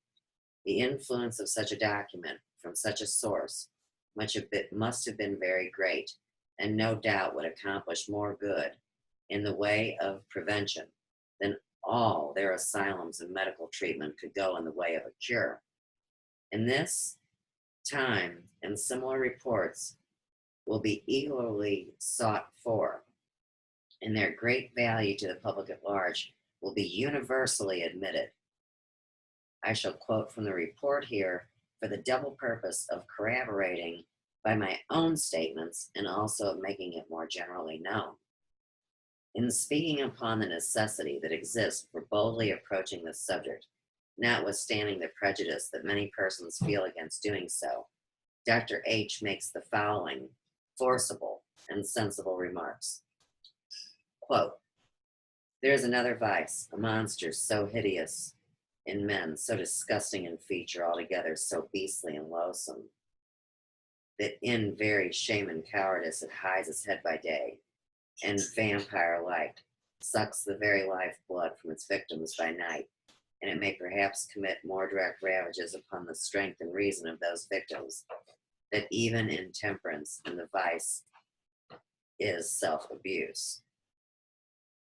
One would fain being spared the sickening task of dealing with this disgusting subject, but as he who would exterminate the wild beasts that ravage his fields must not fear to enter their dark and noisome dens and drag them out of their lair. And he who would rid humanity of a pest must not shrink from dragging it from its hiding places to perish in the light of day. If men defiled him who delivered Lerna from its hydra and canonized him who rid Ireland of its serpents, what should they do for one who could extirpate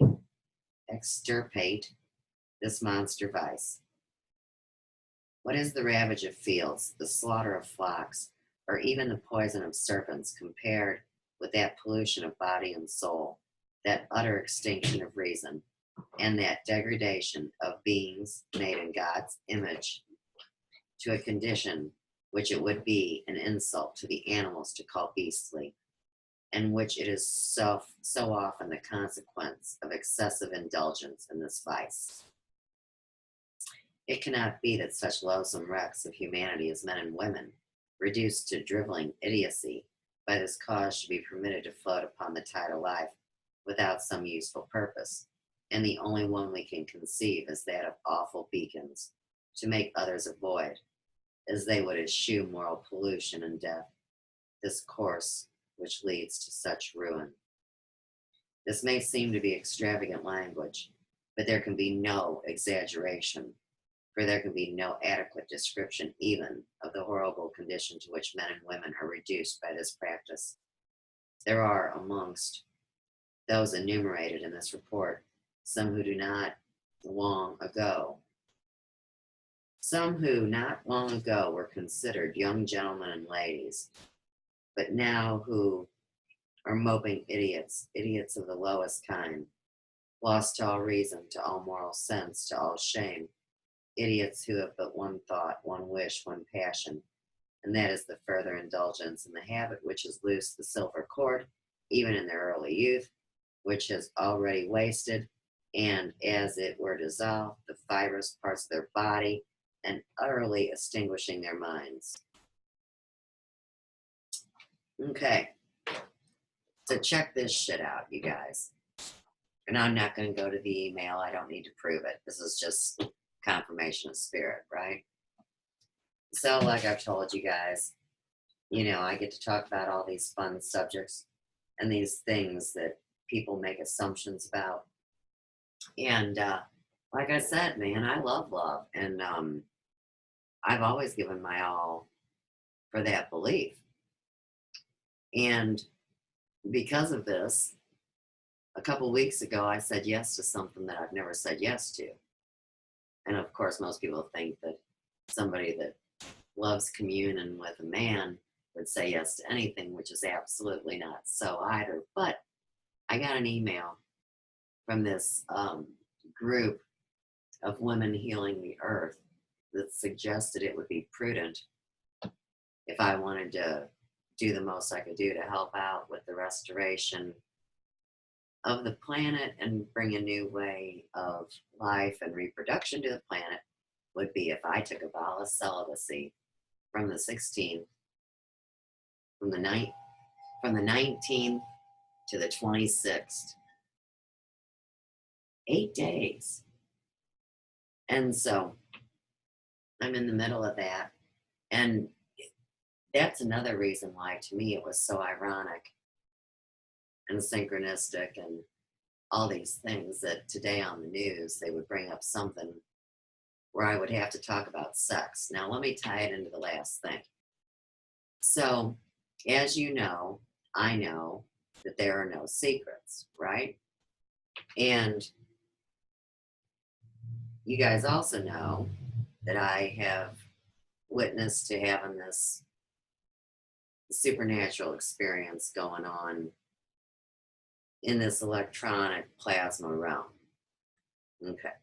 So yesterday, of course, we're going to the Free the Spirit Festival, and I had great hopes for many reasons and many signs and many confirmations and yakety squackety. So, you know, in my mind, all these different potentialities were presenting themselves to me. They were arising and showing me like a picture.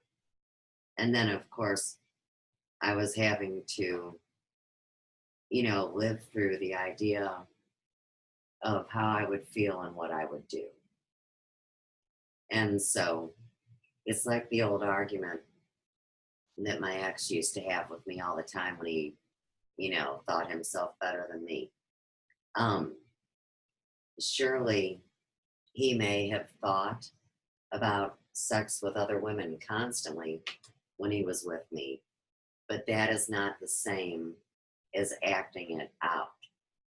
And of course, I call bullshit on that, because even a thought in your mind is actually a real thing that manifests a creation. And, you know, I'm not here to argue with anybody about that one either. But when I got to the park, you know, it could have been one of those things. It could have been like some kind of grand setup, you know, in this never-ending story, and you know how dramatic it would all be. And it was dramatic when I got there. Of course, I was welcomed and it was great. But you know, in the end, there was so much discombobulation. And you know me, I bring too much to present. And don't get me wrong, I held the crowd as good as I could with the DJ music to one side of me and the laughter in front of me with the, you know, whatever. And then the stuff over to the side too. And no microphone in 1 hour. And, you know, it wasn't what I had hoped for. But you see, here was the real test for me. Okay. Now, Joe decided to give himself an extra dose of anxiety and take the dogs. And of course, you know, anybody that is in your space is going to also have an impact on your emotional state. So besides being tested in the whole dream world probability, you see. I'm being tested physically here because Joe is so pissed. And he's pissed at the dogs. And he's pissed at the world. And that's okay. I can carry my wagon. I can do my thing. I can drag it around and set it up and be Sue's, you know? But after also the disappointment of, you know, it's kind of like when when I start out on this journey, okay, Biggie Blowhole was mocking people that work with crystal energy and saying they were all ding-dong stoners that look like freak show hairdressers, you know? And it's like, hey, should I take that personal? I mean, which part of it should I take personal? But I know it's for a higher purpose. So anyhow, a lot of this love and light stuff, and you guys know I'm all about the love, and I'm always talking about God and et cetera, but I am also a spiritual warrior. And the last thing I am is flowers and sunshine all the time, you know. But I think everybody was tripped out and off in the other dimension, and they had hoped that I would be able to shake them loose from their new age delirium. You know, whatever. Just like this shit, whatever. Nobody gives a rat's ass. And it's going to still go down the way it's going to go down. But what I know is walking through this tonight transmutes those STDs of the astral world. That is the job. And it matters not who approves or who sees it. And whether it's mainstream media or whether it's my state board of cosmetology that don't give a shit, they've already proven that. Don't even get me started on that one tonight. That'd have to be another one of the tales from the cryptic chair. I'll do it that way because you know it's going to tie in and it's a good story. And I need to log it in because surely, since I'm an expert, see, I'm not supposed to be talking about this. I think I'm supposed to be bending over and whatever they want to shove up my ass, I'm supposed to accept. And then I'm supposed to mimic it like a trained parrot. Good thing I don't work out there in the real world anymore, huh? You don't even want to know what else we're going to cover here after our musical break. Fungus of the testicle? That's another skin condition, isn't it? And then we're going to talk about sperms that don't have tails. These are important things. I am going to cover those. And of course, we've already talked about the abuse and the pedophilia and the looshing of energy and the stealing of innocence. Right. And people want to know why we're in the condition our condition is in. Okay. So now I want to shut it down for those other things. So if I just go back to YouTube, and if I go to my history, and we go right to here, light on Earth. Very cool. Let's watch this These ad. dancing lights around me are produced by fireflies, creatures that have the strange ability to produce light. They bioluminesce. Confirmation of spirit. I talked about this in a Sophia's Emporium about enzymes. I am the ballistic stylist that uses enzymologist developers instead of peroxide, and as you can see, I have a national certification behind me that speaks to my expertise. So what? Okay, now we're gonna shut it down at 3206, Mr. Blues Man. 3206, baby. Okay, let's have some more. Ready? All these different races. That's something that I never could stand. When somebody get to blaming their downfalls on the color of another man. Get tired of your mama nagging. Get tired of watching her frown. I'm tired of trying to keep up with the Joneses. If I could get so dirty down, that's why I feel like shutting down. Feel just like my life need an overhaul.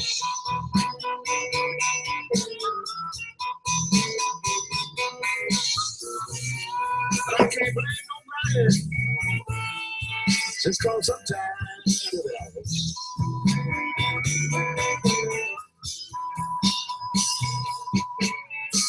You gonna get tired of all these lost religions trying to tell you what heaven's at. You gonna get tired of paying taxes. High class aristocrat. You get tired of watching TV. You gonna turn off the news. Now folks gonna talk bad about you. They gonna say, you got a real bad attitude. Cause you wanna shut it down. Cause I feel like it need an overhaul.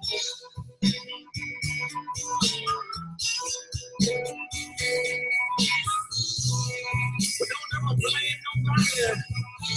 Cause you're tired of it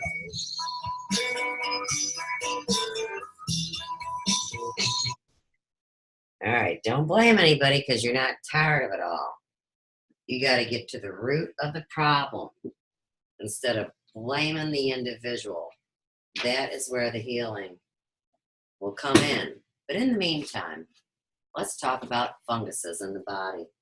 Because like I said, if you can have fungus on your testicles, and they know cancers are related to fungi, I don't know. I think it seems pretty important, and I bet y'all didn't even know that a fungus of the testicle or any other part is a skin condition, and as a hairdresser, I have to know what it is. I have to know how to spell it. I'm not supposed to be looking at no client's testicles. Let's keep that in mind because I am not a hooker. You know, I mean, some people think hairdressers are everything in a bag of chips. Whatever you call them up to do, they're going to do, especially now with the whole massage story, right? But here again, blame it on an industry. Okay, fungus of the testicles. Just what I want to read about.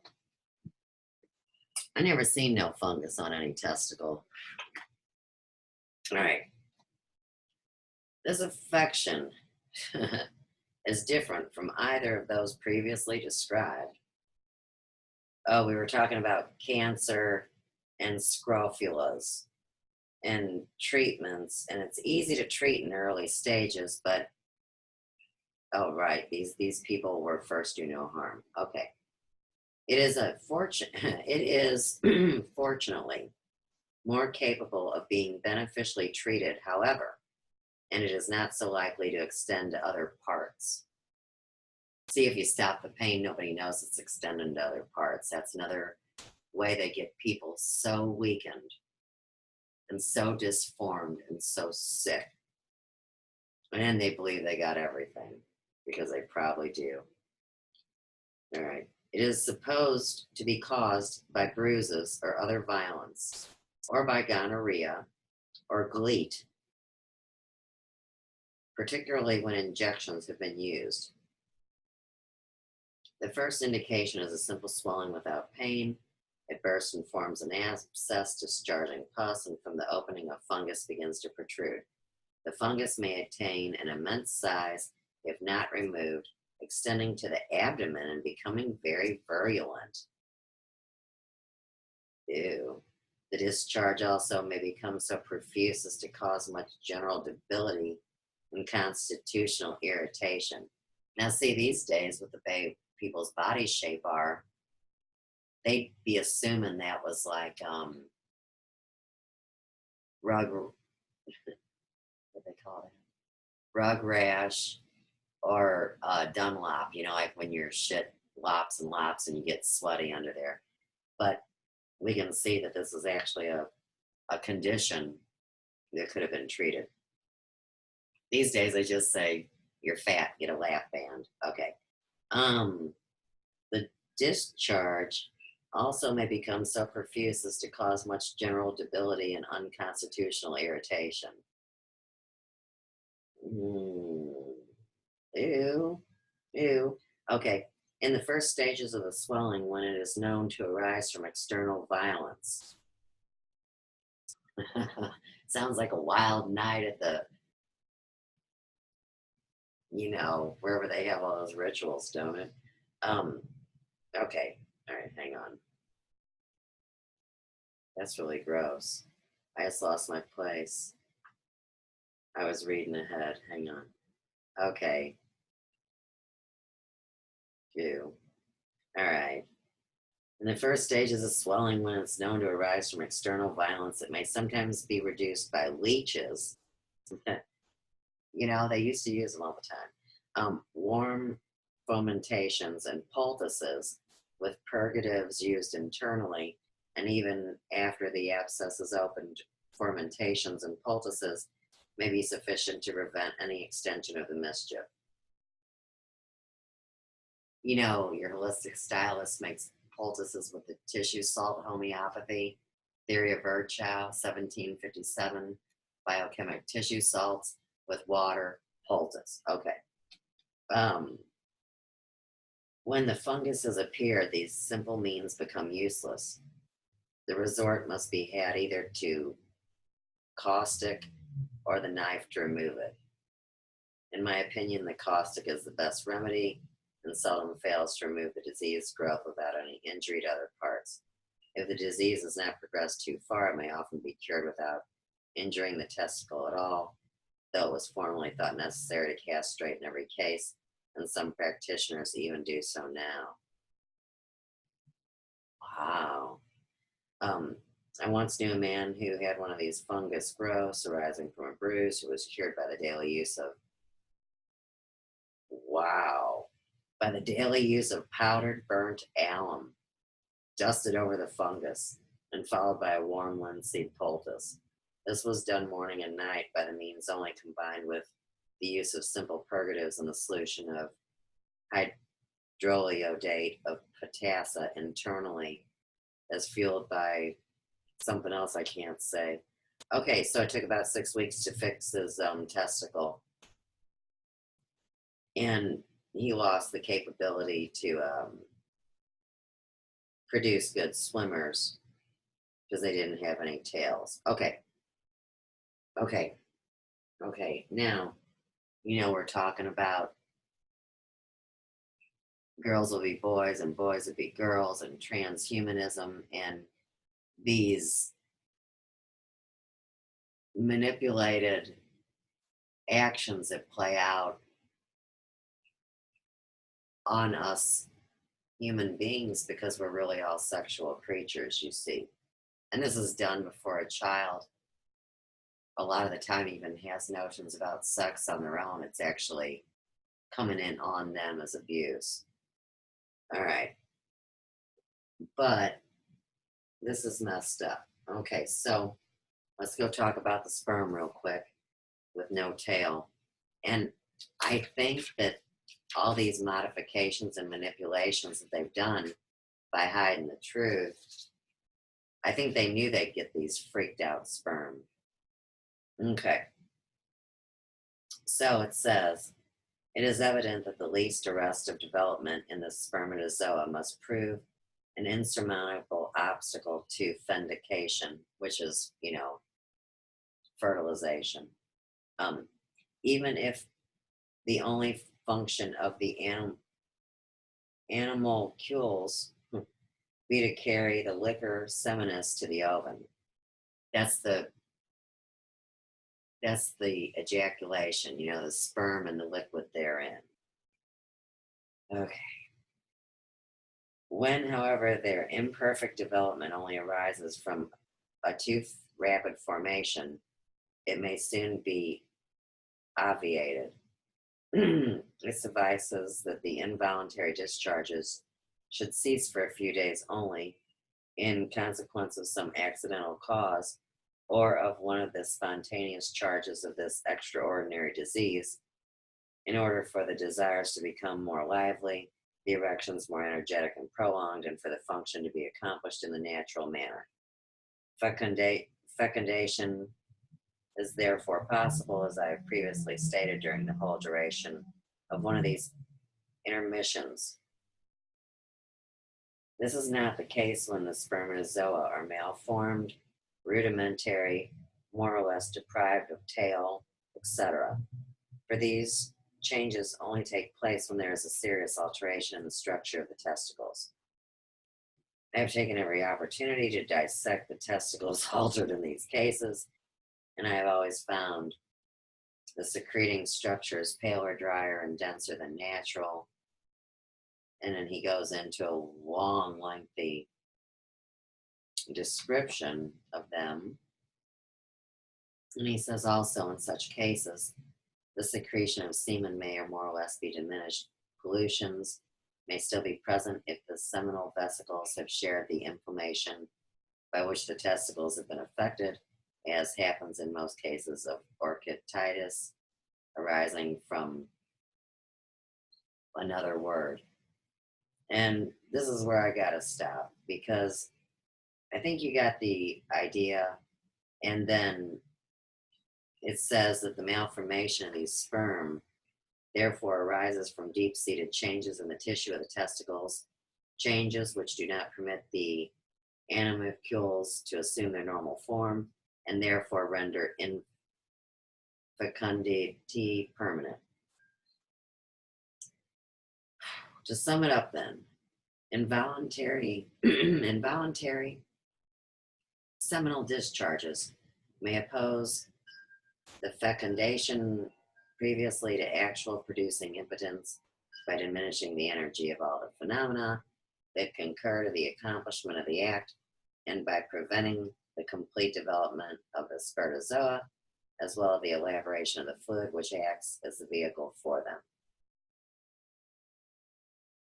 Jeez. And all I can say about this is, you know, the first thing I think about is a Catholic guy I dated. A good Italian Catholic boy that, you know, he felt like he wasn't having like a sin if he pulled out and didn't ejaculate. You know, you guys have heard about that before. I know I'm not the first person to talk about this. And, you know, what a letdown it is for the woman and a letdown it is for the man.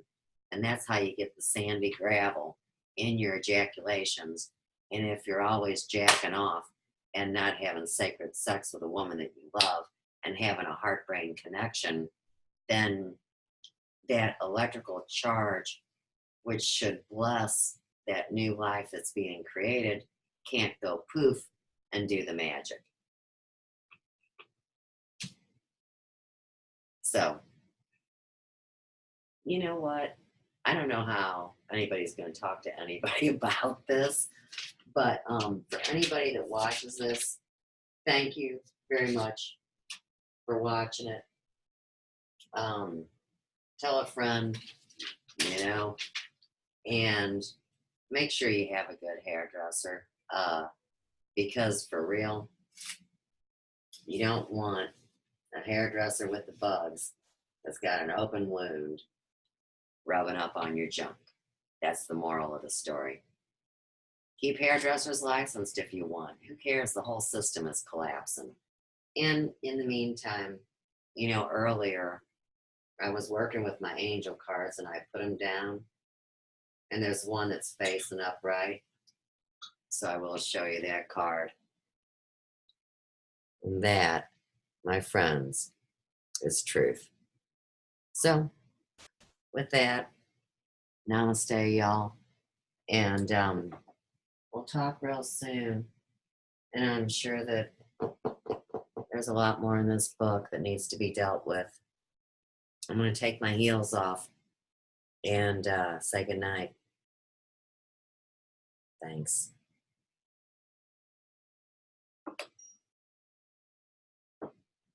Okay, we're going to stop that share. And I'm going to say goodnight to my Zoom friends. And of course, this will upload to YouTube very soon. Until then, peace, love, and light from the Big Yellow House in Sue's world. And hey, by the way, we're all in the same boat. No judgment, right?